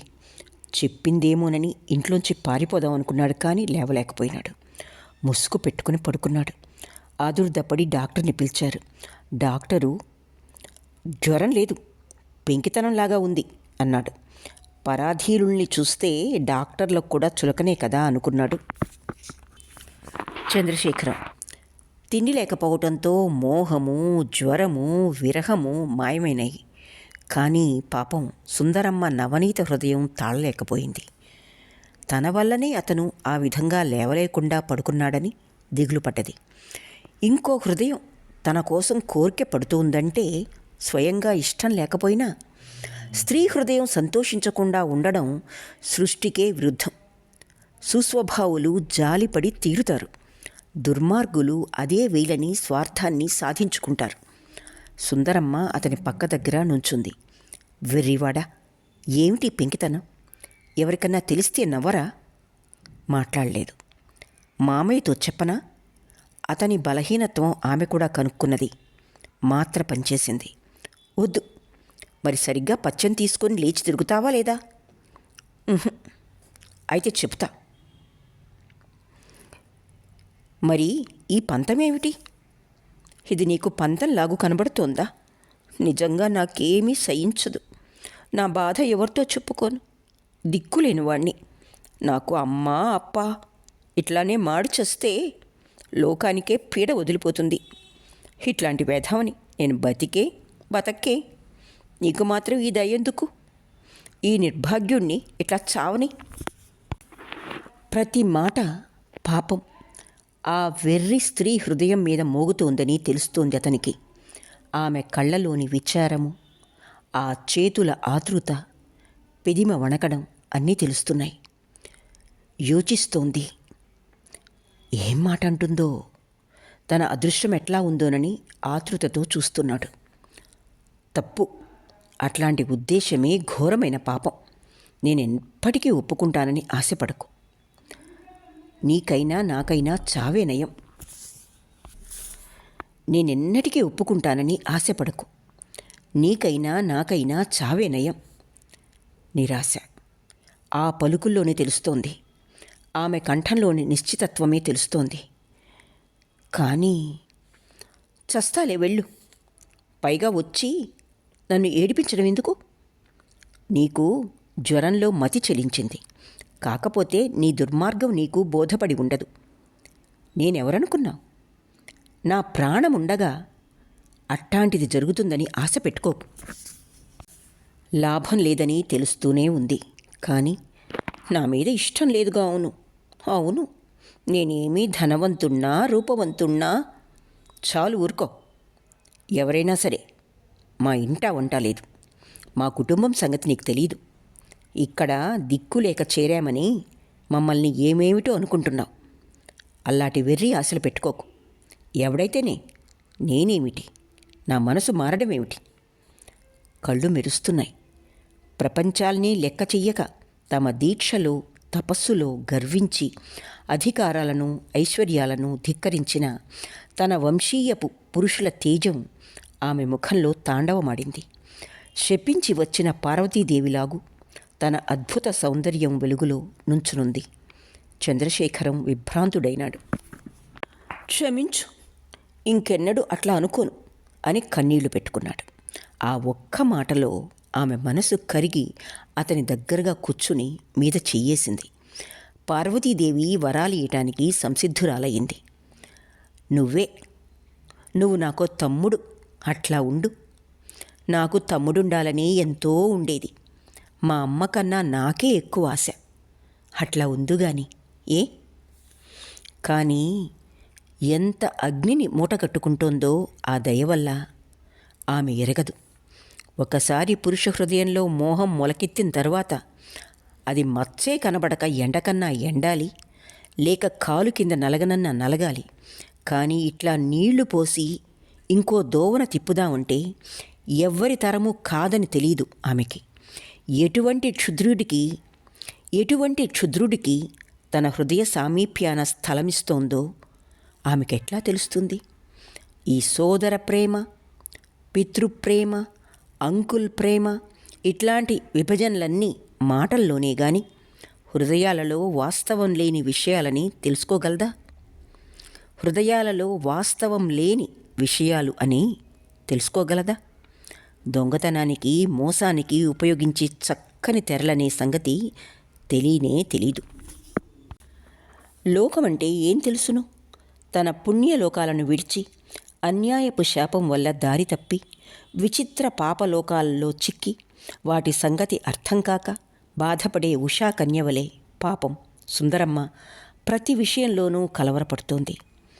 తన ఊళ్ళోనే, ఇంట్లోనే, తన ఆచారంతో, పవిత్రతలో, పూజల్లో, అర్చనలలో ఉంటే ఇటువంటి నీచ ప్రజ ఆమె వంక కన్నెత్తి చూడటానికి వీలయ్యేదా? కాఫీకి, సన్నని చీరలకి, పంపు దగ్గర నీళ్లకి, చాకళ్ళకి, సబ్బు బిళ్ళలకి, రైళ్లకి, రోడ్డు దుమ్ముకి, సిగరెట్టు పొగలకి, లేకి చూపులకి లొంగిపోయింది కనుకని సామాన్య బాలిక వలె తోచింది అంత చులకనగా అతని కళ్ళకి. నేనింకో ఉద్దేశంతో అనలేదు, నా మీద దయగా ఉండమన్నాను అంతే అన్నాడు గుటకల మింగుతో. మంచివాడివి. జబ్బు నయమై లేచాడు. అప్పట్నుంచి సుందరమ్మని జలగమల్లే పట్టుకున్నాడు. ఎప్పుడూ తనకు కనబడుతూ ఉండాలి. వీలైనప్పుడల్లా దగ్గర కూర్చోవాలి, మాట్లాడాలి. ఎవరన్నా అట్లా వెతుకుతున్నట్లుంటే ఏమీ ఎరగనట్టు లేచిపోవాలి. చనువు తీసుకోబోతాడు. అది తమ్ముడి చనువుగా ఉండదు. తదేక దీక్షతో, దిగులుతో ఏదో తనని ద్రోహం చేసినట్టు చూస్తాడు. ఆమె సౌందర్యం ముందు దీపాన్ని తాకేందుకు వీల్లేక చుట్టూ తిరిగే బతిమాలే పురుగులాగైనాడు. కానీ దీపం సహించలేకుండా ఉంది. ఇదెక్కడ భ్రాతృత్వం కొని తెచ్చుకున్నాననుకుంటోంది సుందరమ్మ. సాయంత్రం చీకటి పడుతోంది. బాదం చెట్టు కింద సుందరమ్మ కూర్చుంది. ఆకుల్లో సన్నని చంద్రుడు ఊగుతున్నాడు. ఎంతో శాంతంగా కూర్చుని ఆలోచించుకోవచ్చును కదా అనుకుంటూ ఉండగా చంద్రశేఖరం వచ్చాడు. మధ్యాహ్నం రాలేదే? ఎందుకు ఊరికే రమ్మంటావు? ఇదేనా స్నేహం? స్నేహమా? స్నేహమైతే మాత్రం అమ్మ అడిగితే ఏం చెప్పను? ఎందుకు అడుగుతుందే? ఎందుకు అడగదు? నేను బలవంతం చేయడమే గాని నువ్వు నీ అంతట రావు కదా. వస్తున్నది చాలు. చాలా చాలా ఇదేనా? ఇందుకేనా నన్ను బతికించింది? నువ్వు చెప్పినవన్నీ అబద్ధాలేనా అని ఏడ్చాడు. ఆమె మనసు కరిగింది. స్త్రీ ఒక్క మాట వల్ల, చూపు వల్ల పురుషుడికి సంధించిందా? ఇంకా అతని అధికారానికి, ప్రార్థనలకి, కోరికలకి అంతం ఉండదు. అసలు పర్యవసానం అక్కర్లేని స్త్రీ మొదట్నుంచి విముఖంగానే ఉండాలి. నిప్పు ఒళ్ళోనూ ఉండాలి, కాలనూ కూడదని చాలామంది మూర్ఖుల ఆశ. కోర్కెలు హెచ్చుతున్న కొద్దీ భయాలు హెచ్చుతున్నాయి. ధైర్యం లేని కాకి బతికిన కప్పని పట్టేట్టు కొంచెం దగ్గరకొచ్చి ఆశ పెట్టేది. బాగా దూరంగా జరిగేది. వదల్లేదు, వదులుకోలేదు. కావాలి, మళ్ళీ అపాయం లేకుండా కావాలి. ఇది చాలామంది ఆలోచించి, కొలిచి, చేరి, సమీపించి ఇతరుల బాధ చూచి ఆనందిస్తారు. కొందరు ఇతరులకు బాధగా ఉంటుందేమో అనేది యోచించక తమ స్వార్థాన్ని చూసుకుంటారు. పాపం సుందరమ్మ బోటి అమాయికలు, అపాయమే ఉన్నదని తెలియని వాళ్ళు గోతులో పడతారు. ఇంకో రాత్రి దీపం దగ్గర కూర్చుని చదువుకుంటోంది సుందరమ్మ. అరుగు అవతల చివర కూర్చుని తగ్గించిన కంఠస్వరంతో చంద్రశేఖరం మాట్లాడుతున్నాడు. రాత్రి 10 దాటింది. అతను నొచ్చుకుంటాడనే భయంతోనే ఆమె కూర్చుంది అంతసేపు మేలుకుని. ఈ రాత్రి నువ్వెంతో బాగున్నావు. సుందరమ్మ మాట్లాడలేదు. మాట్లాడవే? ఏం మాట్లాడను? పోనీ ఇష్టం లేదని రాదు? ఏమీ చేతకానప్పుడు పోట్లాట వలనైనా సామీప్యం దొరుకుతుందేమో అని ప్రయత్నిస్తారు మానవులు. సుందరమ్మ పోట్లాడదు, మాట్లాడదు. అతనికేదో వాగ్దత్తం చేశామే, నమ్మించామే అనుకుంటుంది అతని రోదన వల్ల. చుట్టూ చూశాడు. అతని కాంక్ష అతనికి సాహసాన్నిచ్చింది. చప్పున లేచి దగ్గరికి వెళ్ళి కూర్చున్నాడు. ఆమె తల వంచుకుని చదువుకుంటోంది. మీద చేయి వేయాలనుకున్నాడు. కానీ కోపం వస్తే ఆమెకు ఉన్న దయ కూడా, ఈ మాత్రం చనువు కూడా తప్పిపోతే. కానీ నెలల నుంచి నెలల నుంచి తాను పడుతున్న బాధ తలుచుకున్నాడు. ఎన్నాళ్ళైనా ఇంతే కదా. చెయ్యి ఎత్తబోయినాడు, ఊరుకున్నాడు. ఏమీ తోచక కూర్చున్నాడు. ఆమె మెడ మీద పురుగు పాకుతోంది. పురుగు అని తీసేశాడు. మళ్ళీ చెయ్యి అక్కడే పెట్టాడు. దూరంగా జరిగింది. ఎందుకు దూరంగా వెళ్తావు? నన్ను తాకొద్దు. ఇంతలో ఏమైంది? నాకు ఇష్టం లేదు. అట్లా తాకితే నేను రాను. ఎంత బాగున్నావో. బాగుంటే బాగున్నాను. తనకేమీ లాభం లేదని తెలుస్తోంది. కానీ రోషం ఎక్కువ అవుతోంది. అతని మీద దయతలచి ఉండకపోతే అతను గౌరవంగా దూరం నుంచే పూజించి ఉండును. కానీ ఇప్పుడు తనని నమ్మించి మోసం చేసినట్టు కనబడుతోంది అతనికి. ఒకటే పురుగులు అంటూ చప్పున దీపం ఆర్పి ఆమె మీద పడి చేతులతో పట్టుకుని తన ముఖంతో ఆమె ముఖాన్ని వెతుకుతున్నాడు. ఒక్క నిమిషంలో విదిలించుకుని తఠాలున లేచింది. ఇంకా మోకాళ్ళు పట్టుకుని వ్రేళ్లాడుతున్నాడు. కాళ్ళు ఈడ్చుకుని వదిలించుకుంది.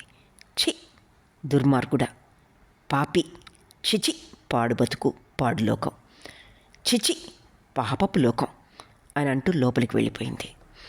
చంద్రశేఖరం ఆమె మీద తాచువలే పగబట్టాడు. ద్వేషానికి మోహానికి చాలా సన్నిహితం. రెండూ ఉన్నాయి అతని మనసులో. ఆ రాత్రి శపథం తీసుకున్నాడు. లోకాలన్నీ ఏవైనా గాని సుందరమ్మని అనుభవించాలని, లోబర్చుకోవాలని. ఇప్పుడేమంటావు అని బిగ్గరిగా నవ్వాలని, తనను ప్రేమింపజేసుకుని తాను తృణీకరించి ఏడిపించాలని. చంద్రశేఖరం ఉదారత్వంలో, సహృదయత్వంలో, ఆత్మ విశాలత్వంలో, పావనత్వంలో, తేజస్సులో, అందులో దేనిలోనూ ఆమె గోరుకు పోలని చంద్రశేఖరం ఈ కృత్రిమ ప్రపంచ సహాయంతో స్త్రీని గాజు పాత్రవలే ప్రతి నిందకు, అనుమానానికి గాయపడేట్టు అతి హీనంగా చేసి ఆమె రోదనానికి బధిరమైన ఈ నాగరికతా సహాయంతో వశపరుచుకోవాలని చూశాడు. తాను చేసిన పని ఎవ్వరితోనూ చెప్పని ఆమె ఉదారత్వము, తన మీద జాలిపడి ఇష్టం లేకపోయినా ఆదరించిన ఆమె దయ, తన నీచత్వాన్ని, క్షుద్రత్వాన్ని మర్చిపోగలిగిన ఆమె సౌశీల్యము, పరపురుషుడంటే కన్నెత్తని ఆమె నిర్మలత్వము, ఆమె సౌందర్యంలోని శుభ తేజస్సు ఏమీ అతని మనస్సును మార్చలేదు. ఏ నింద వచ్చినా స్త్రీ కదా మొదట భరించవలసింది. ఆమె తన బాధ చెప్పుకున్నా తప్పు ఆమెదే అంటారు కదా. పురుషుడు దౌర్జన్యం చేసినా పవిత్రుడే. పతిత అయ్యేది ఆమె కదా. సృష్టి తన ముద్రను ఆమె ఉదరం మీదనే కదా లిఖించేది. పురుషుడి కన్నా జిత్తులలో టక్కరన్నా కావాలి. అతనికి స్థలమివ్వని పాషాణమన్నా చేసుకోవాలి హృదయాన్ని. ఎక్కడా బయటపడని మోసగత్తె, అబద్ధీకురాలన్నా కావాలి లోకంలో కీర్తి పొందాలంటే. మంచివారని కీర్తి పొందిన స్త్రీలందరూ ఈ జాతిలో ఒకదానికి చెందినవారే. దయ, రసన, న్యాయము, సత్వము, ఈ సుగుణాలే స్త్రీని అధోగతికి లాగే గుణాలు. ఇటువంటి అధోగతికి తెచ్చింది స్త్రీని ఈ పాతివ్రత్యాదర్శం, ఈ పవిత్ర నిబంధనలు. మళ్ళీ నెలలు గడిచాయి. తన ఆఖరు డెస్పరేట్ ప్రయత్నం కోసం సమయం కనిపెట్టి ఉన్నాడు చంద్రశేఖరం. ఆమెతో మాట్లాడడు, ఆమె వంక చూడడు. ఆమె చాలాసార్లు కనికరించి మాట్లాడాలనుకుంది కానీ అతని కోపలక్షణాలు చూచి మానింది. వెంకట్రామయ్య కుటుంబం వారు పెళ్లికి వెళ్ళారు. ఆయన మేడ మీద పడుకున్నాడు.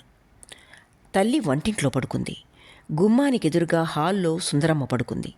ఆ రాత్రి తన విజయ వ్యూహం పన్నాడు చంద్రశేఖరం. తాను పూజించిన దేవతలందరూ తమ వంశాభివృద్ధి కోసం, క్షేమం కోసం వాళ్ళు ఆహ్వానించిన దేవతా ఆశీర్వచనాలన్నీ ఆమెను కాపాడుతున్నాయన్న అభిప్రాయం ఉన్నట్టే నిద్రపోతోంది సుందరమ్మ. ఏ కలత లేని మనసుతో, మూసుకున్న అందాలొలికే కళ్ళతో, ఊపిరితో పాటు ఒంపులుగా లేచిపడే తెల్లని నిర్మల వక్షంతో, ఒంటి వంపుల్ని వ్యక్తపరిచే సన్నని చీర కుచ్చెళ్లతో, తన జీవితాన్నంతా మార్చి రూపు లేకుండా నాశనం చేసే ప్రళయం సమీపిస్తుందనే ధ్యాసే లేకుండా నిద్రపోతోంది. ఏ పితృదేవతలు కల్లోరన్నా ఆమెకు హెచ్చరికనివ్వలేదు. ఏదో రూపాన కూడా ఏ దేవతలు ఆమెకి మెళుకు తెప్పించలేదు. ఎవ్వరూ లేరు ఉండి సహాయం చెయ్యరు. ఈ పూజలు, ప్రార్థనలు, జపాలు, మంత్రాలు అన్నీ ఏమీ లేని శూన్యంలోకి పంపుతున్నారో ప్రజలు. ఆ దేవతలు, దెయ్యాలు, ఆత్మలు ఉండి కూడా సహాయం చేయలేవో?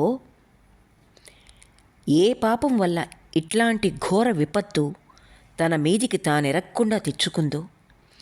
ఏమీ ఎరగనిది, పరమ పావనురాలు, దయాపూరిత హృదయ, ఒక్క చీమకు హాని చెయ్యనిది, ఒక్క కల్మషమైన ఆలోచన లేనిది, లోకక్షేమానికై నిరంతరము దేవతల్ని యాచించేది, సుందరమ్మని, రెక్కలు విరిగిన పక్షిని, పిల్లి నోటికందించే విధాత, సృష్టికర్త చంద్రశేఖరానికి ఒప్పచెప్పాడు.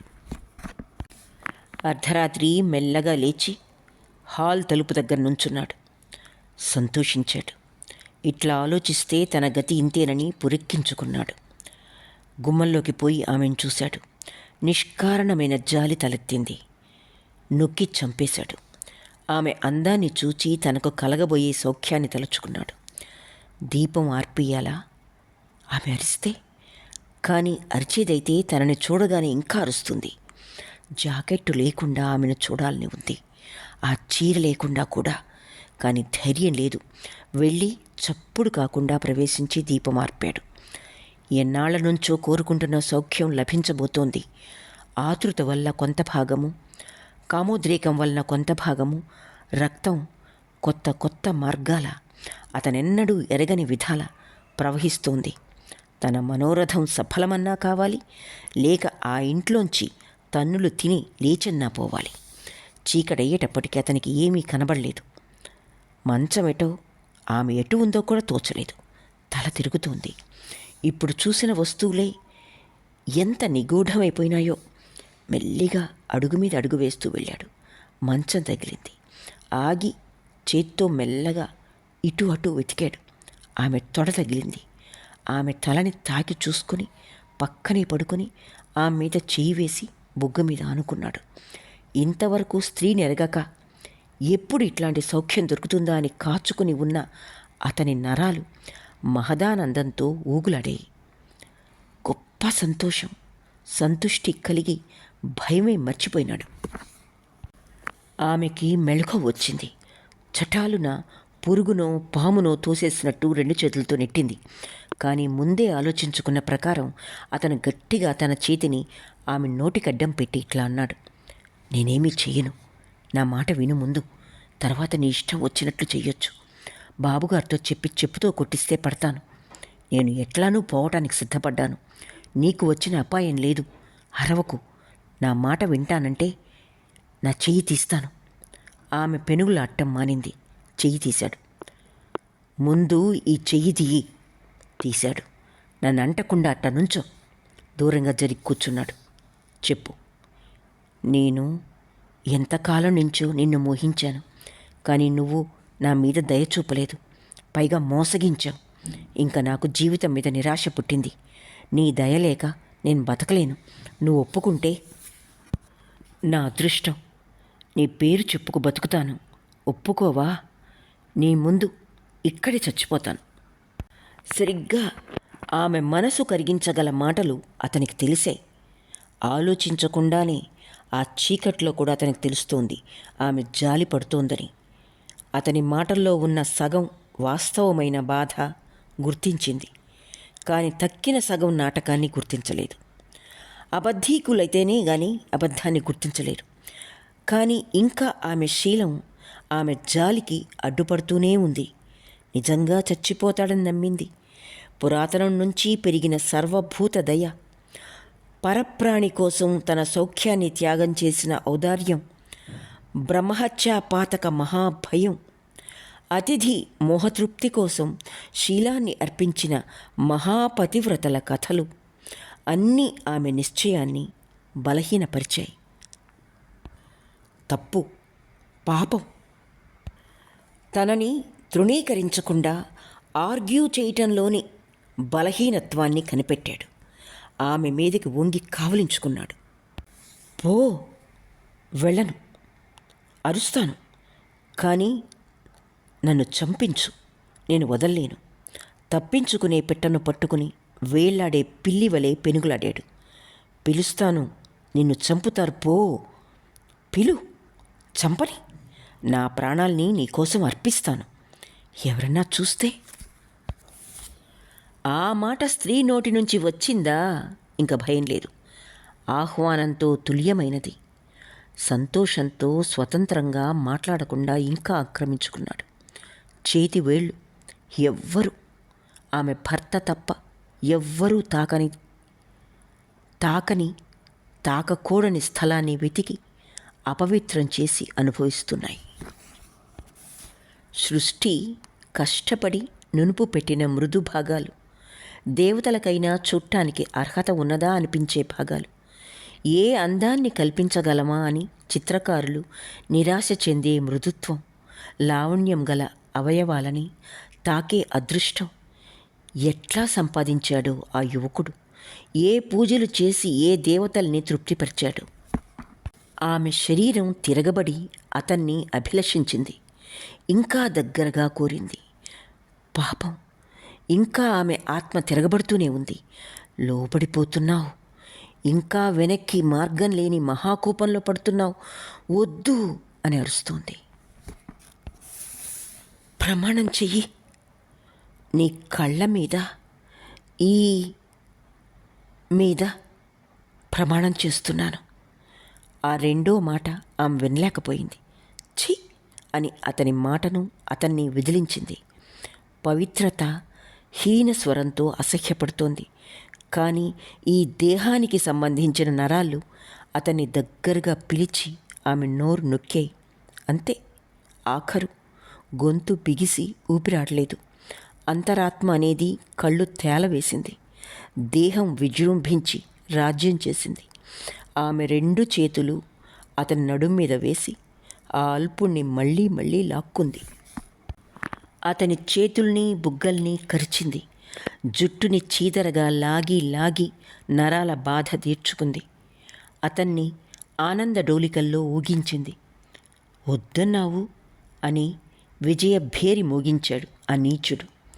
మాట్లాడకు అంది ఆమె శరీరం. అలసి తన పక్కన సోలిన చంద్రశేఖరాన్ని చూసి అతి జాలితో కౌగలించుకోబోతోంది. కానీ ఆ మహాదృష్టం అతనికి లేదు. ఈ ప్రపంచంలో కృతజ్ఞతతో స్త్రీలు ఇచ్చే బహుమానాల్లోకెల్లా బహుమానమైన ఆ కౌగిలిని స్వీకరించే ఔదార్యం అతనికి లేదు. అతని బనియన్ సర్దుకుంటూ ఊడే బట్టని ఒక చేత్తో పైకి పట్టుకుని పక్క దిగి కాళ్ళు తడుముకుంటూ వెళ్ళిపోతున్నాడు. అతి దయతో అతని వంక ఆమె, వాన వెలిసిన తర్వాత మబ్బుల వంక సూర్యుడు చూసే చూపు వంటి ఆమె చూపును గాని, తరువాత అతి తృణీకారంతో అతని వంక చూసిన వెనక చూపు గాని అతను ఆ చీకట్లో చూడలేదు. నువ్వు చేసిన పనేమిటి ఆలోచించాలి, పట్టు అంది ఆమె అంతరాత్మ. నోరు మూసుకో, అయిపోయిందేదో అయిపోయింది, ఇంకా అది మళ్ళీ జరగబోవటం లేదు, ఇంకెందుకు ఆ ప్రస్తావన అంది ఆమె మనస్సు. కాదు, ముందు నీచత్వం తెలుసుకుంటే ఏనాటికైనా మంచిది అంది అంతరాత్మ. నాకు నిద్ర వస్తుంది, అయినా నేనేమీ ఆ విషయం ఆలోచించదలుచుకోలేదు, ఇక పడి ఉండు అని కసిరి ఆమె నిద్రపోయింది. తెల్లవారగట్ల పెద్ద భయంలో ఆమె ఉలిక్కిపడి లేచింది. ఏదో కల వచ్చింది. జ్ఞాపకం తెచ్చుకోవాలంటే చేతకాలేదు. పక్క మీద వణుకుతూ కూర్చుంది.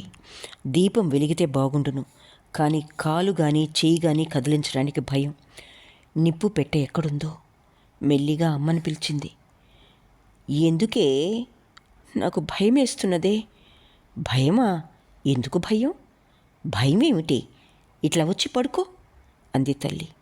ఆమె కంఠం వినేటప్పటికి కొంచెం భయం పోతోంది.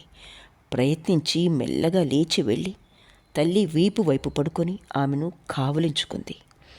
అంతరాత్మ మళ్ళీ మేలుకుంది. నీ తల్లి ఎంత సాధ్వి! పాపం నువ్వు చేసిన నేరాన్ని ఎరగదు కదా. ఎన్నడూ ఇటువంటి నీచాలకు లోబడ్డది కాదు కదా నీ తల్లి.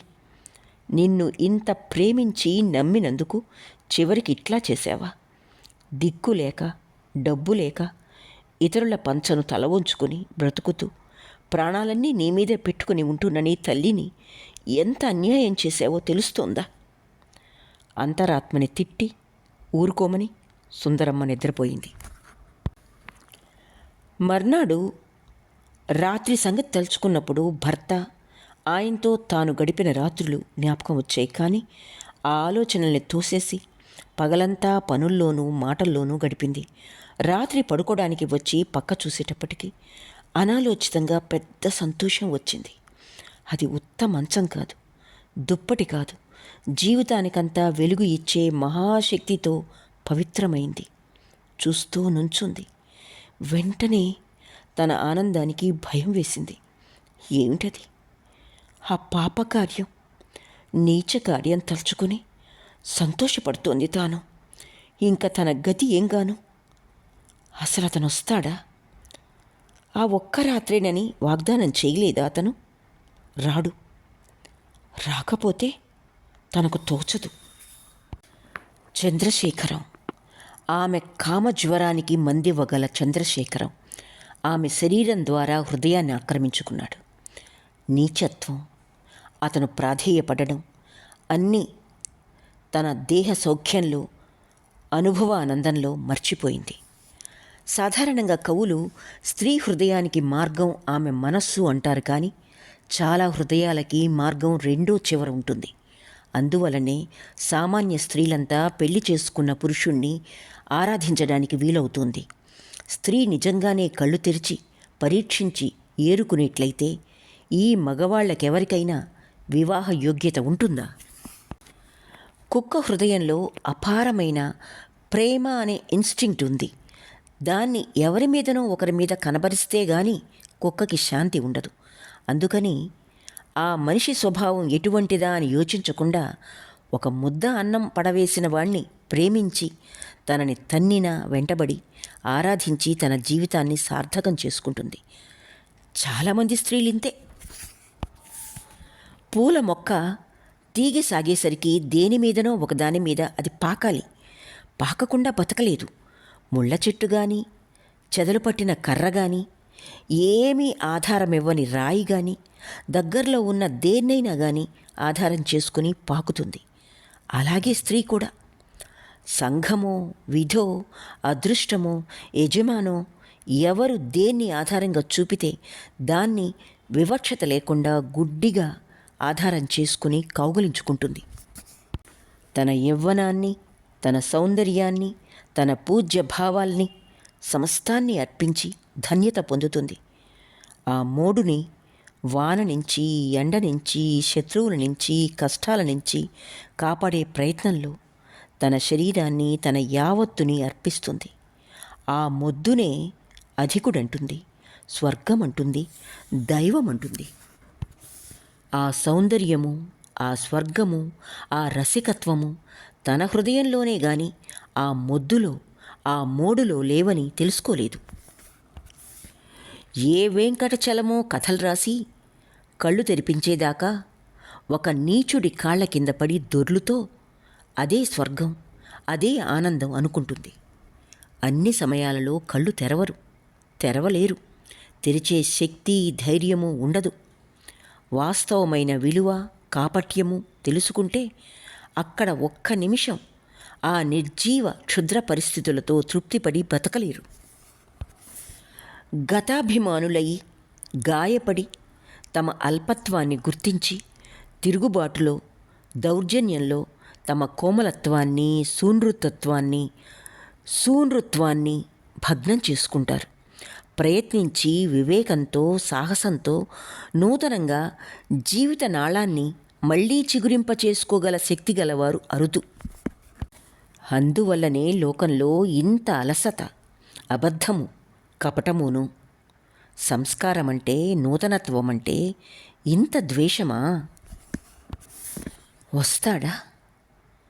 రావడానికి గుండెలున్నాయా? వాగ్దత్తం చేసి, పైగా సిగ్గు లేక, భయం లేక వస్తాడా? వస్తే తనని ఎంతో నీచురాలిగా అనుకుంటున్నాడన్నమాట. ఇష్టం లేకపోయినా శరీర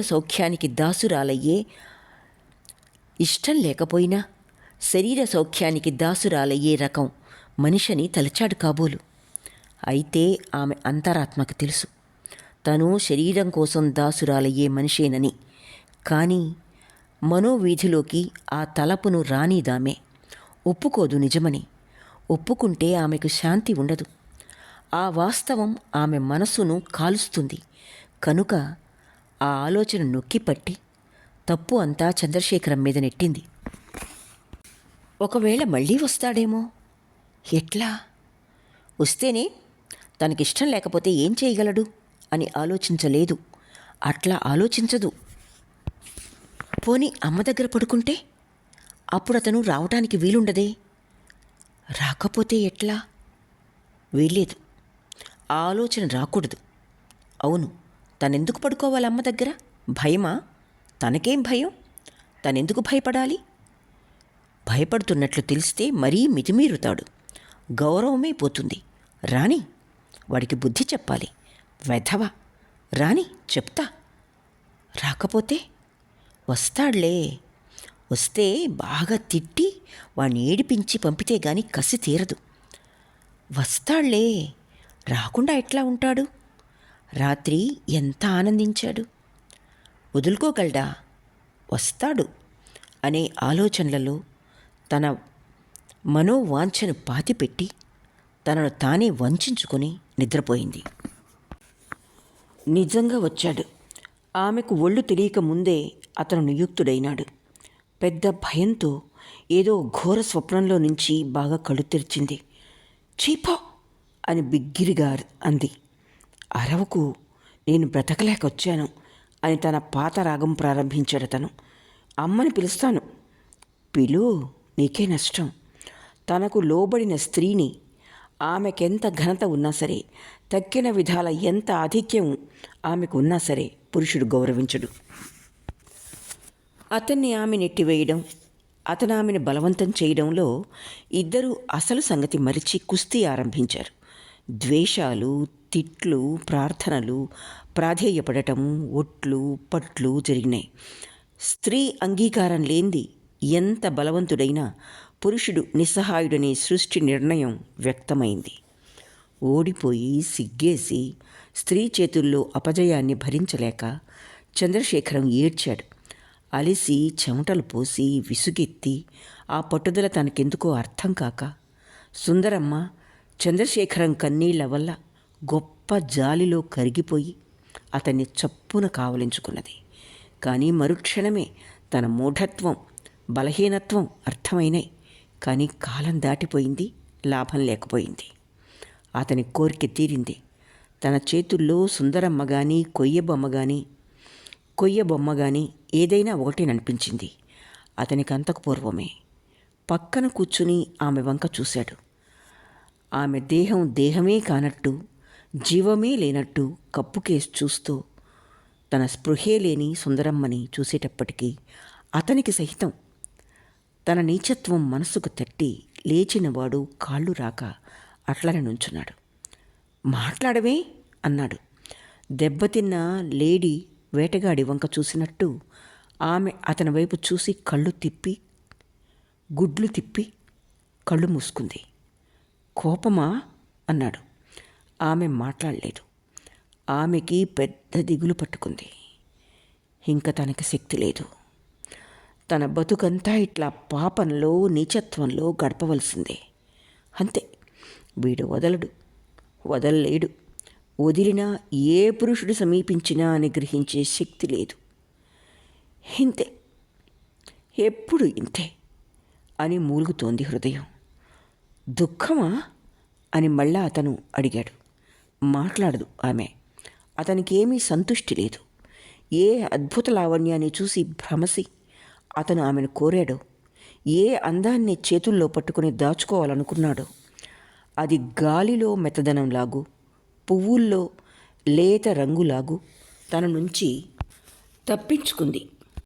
ఆ చీకట్లో, ఆ భయంతో ఆ సుందరమైతేనే, ఆమె తల్లి అయితేనే భేదం స్వల్పమే. అతనికి ఎముకలు మాంసము చిక్కినట్టు తోచింది. ముఖ్యంగా ఈ ఆనందం లేని నిర్జీవమైన సుందరమ్మ ఎందుకు? ఈ కారణం వల్లనే రహస్య వ్యభిచారంలో ఎంతో ఆనందం ఉందనుకుని ఊటలూరిన మానవులు, ప్రాణాన్ని సహితం వదిలే అపాయాల్లోకి దిగే రసికులు చివరికి దానిలోని నిస్సారాన్ని అనుభవించి చాలా త్వరలో విముఖులై నీతి బోధకులవుతారు.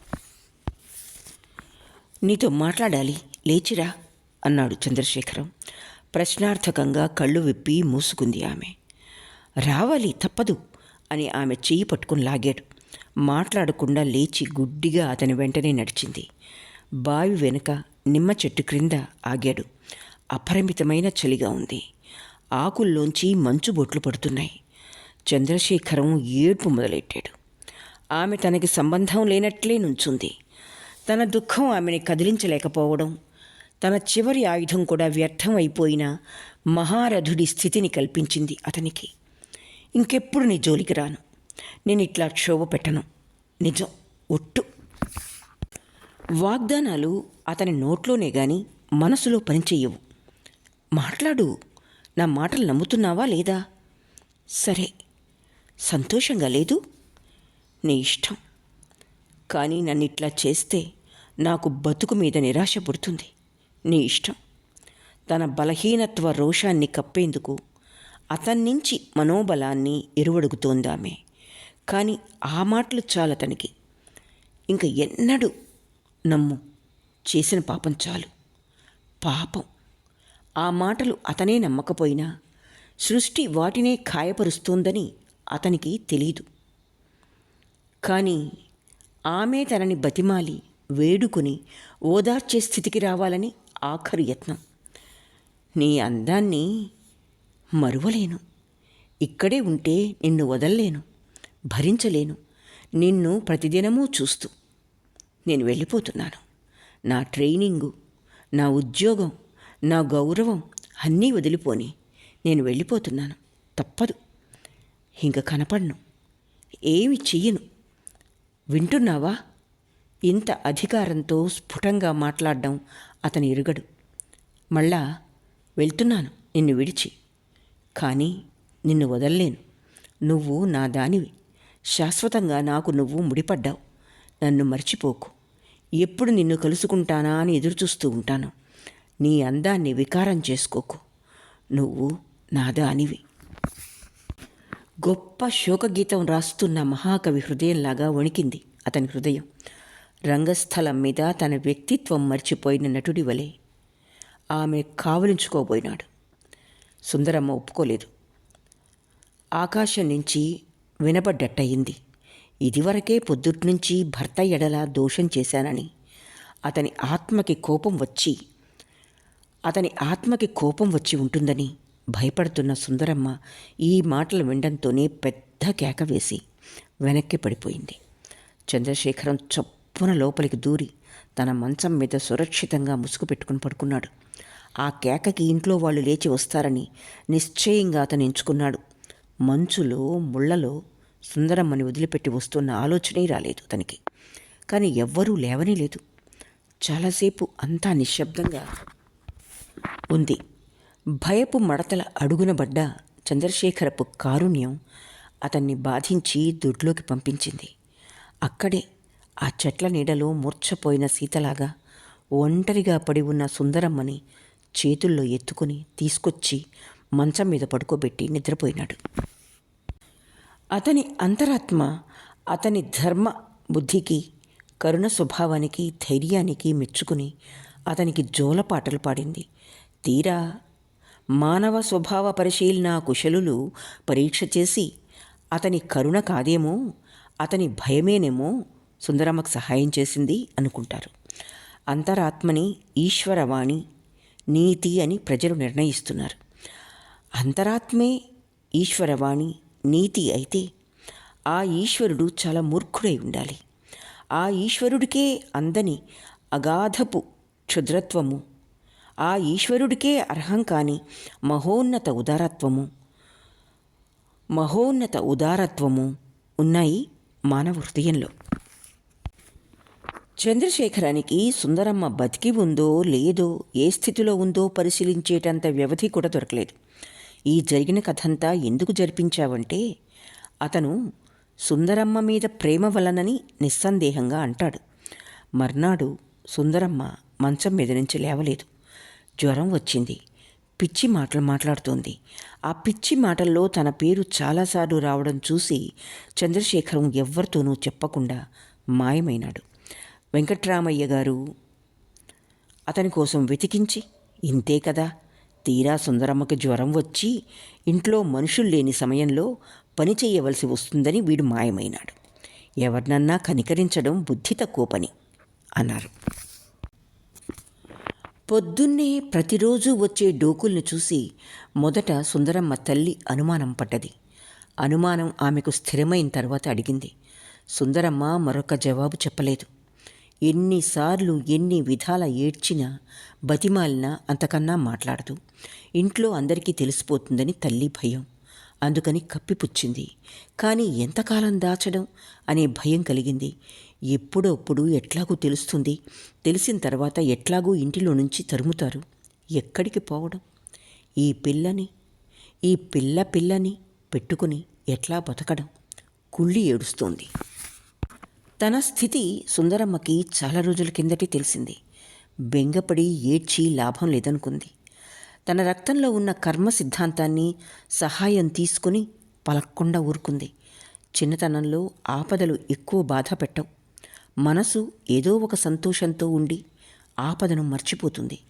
చిన్నతనంలో ఉన్న వాళ్ళని తమ పూర్ణ వికృతి భీకర స్వరూపంతో అనుభవంలోకి రాకపోవడం వల్ల రాబోయే ఆపదలు బాధలు భయపెట్టవు.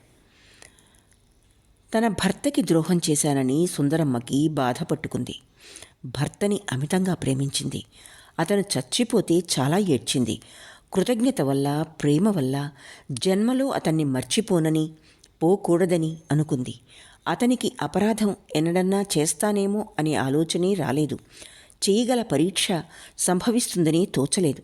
కానీ కాలక్రమేణా అతని రూపము, ధ్యాస, అతని కోసం దిగులు, ప్రేమ మాసిపోయినాయి. ఆ మరుపు కృతజ్ఞత అని, నీచత్వం అని తనని తానే నిందించుకుంది. దుష్టురాలనని, చపల చిత్తురాలనని, అంత ఉన్నత ప్రేమకు అనర్హురాలనని తనను తాను తిట్టుకున్నది. తన కామోద్రేకంలో తన నియమాన్ని దాటినందుకు, ఆయనకు శాశ్వతంగా చెందిన తన శరీరాన్ని, అర్ధాంగాన్ని పరపురుష స్పర్శతో మలినం చేయనిచ్చినందుకు తనని తాను అమితంగా ద్వేషించుకుంటోంది. తనను నమ్మి ఇంకో లోకంలో కలుసుకుంటానని వాగ్దానం చేసి చచ్చిపోయిన భర్త తన దోషాన్ని తెలుసుకుని విచారంతో కుంగిపోయినట్టు ఆమె కలల్లో చీకట్లో పక్క దగ్గర కనబడుతున్నాడు. ఏడుస్తూ చూస్తాడు. కోపంతో బెదిరిస్తాడు. పక్క చుట్టూ తిరుగుతున్నాడే అనుకుని బిగ్గరగా తన హృదయమంతా విప్పి చెప్పింది. మెల్లిగా ఏడ్చింది. నమస్కరించింది. క్షమించమంది. బతిమాలింది. లాభమున్నట్టు తోచలేదు. చచ్చిపోవాలని నిశ్చయించుకుంది. ఆ పరిహారం వల్లనే గాని తన పశ్చాత్తాపాన్ని తెలియజెప్పడానికి వీల్లేదు అనుకుంది. తన దగ్గరికి వచ్చినందుకు ఆయన సంతోషిస్తాడు. ఒంటరిగా అట్లా తన వెంట తిరుగుతూ ఉండడు. కానీ తనని నిరాకరిస్తాడేమో.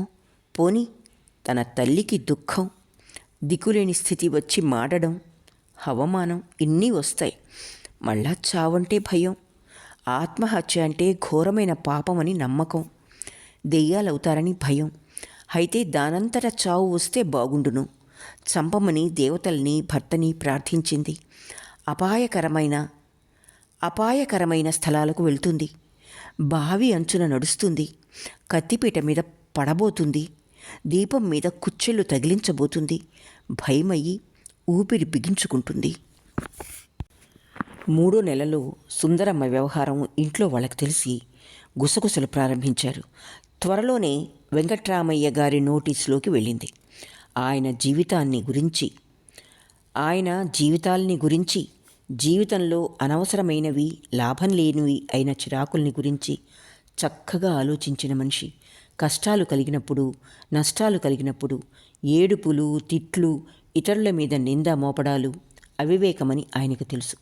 ఒకప్పుడు బ్రహ్మ సమాజంలో పడబోయే అపాయం తప్పించుకున్నాడు. ఆచారాల మూఢత్వం, అర్థవిహీనత్వం తెలుసుకున్న తర్వాత వాటిని అనుసరించినా ఒకటే, అనుసరించకపోయినా ఒకటే. అనుసరించక తన బంధువులకి, స్నేహితులకి దూరమై, తల్లికి, భార్యకి ఆజన్మాంతం విరోధి అయ్యి, వాళ్ళు ప్రేమించాలనుకున్నా ప్రేమ చూపలేని స్థితిలోకి పోవడం మూర్ఖం అనుకున్నాడు. లోకాన్ని దాని తోవన దాన్ని పోనీక తన తోవకి తిప్పాలనే వెర్రి ఆశ అతన్ని పీడించలేదు. ఈ ప్రస్తుత వ్యవహారంలో కర్తవ్యమేమిటి అని యోచించాడు. ఎవరిని తిట్టి ఏమీ లాభం లేదు. జరిగింది జరిగింది. యవ్వనంలో పిల్ల పొరపాటు పనిచేసింది. పిల్ల అట్లాంటి ఆపదలో పడకుండా జాగ్రత్త తీసుకోకపోవడం పెద్దవాళ్ల తప్పు. సుందరమ్మ తల్లిని పిలిచి ఆమెకు తెలిసిన విషయాలు చెప్పమన్నాడు. ఆమె ఊరికి ఏడవడము, తన కూతురి దుర్బుద్ధిని తిట్టడము తప్ప ఏమీ చెప్పలేదు. ముందు కసిరి ఏడుపు మానిపించాడు. తిట్టడం మానమన్నాడు. మీరు చూసిన విషయం చెప్పండి అన్నాడు. నేనేమీ చూడలేదు. చూస్తే ఊరుకుంటానా? అది అట్లాంటి పిల్ల కాదు. దానికి ఏదో దయ్యమో. ఇక్కడితో చలంగారి కరుణ రసాత్మక రచన బ్రాహ్మణీకం మొదటి భాగం పూర్తి అయింది.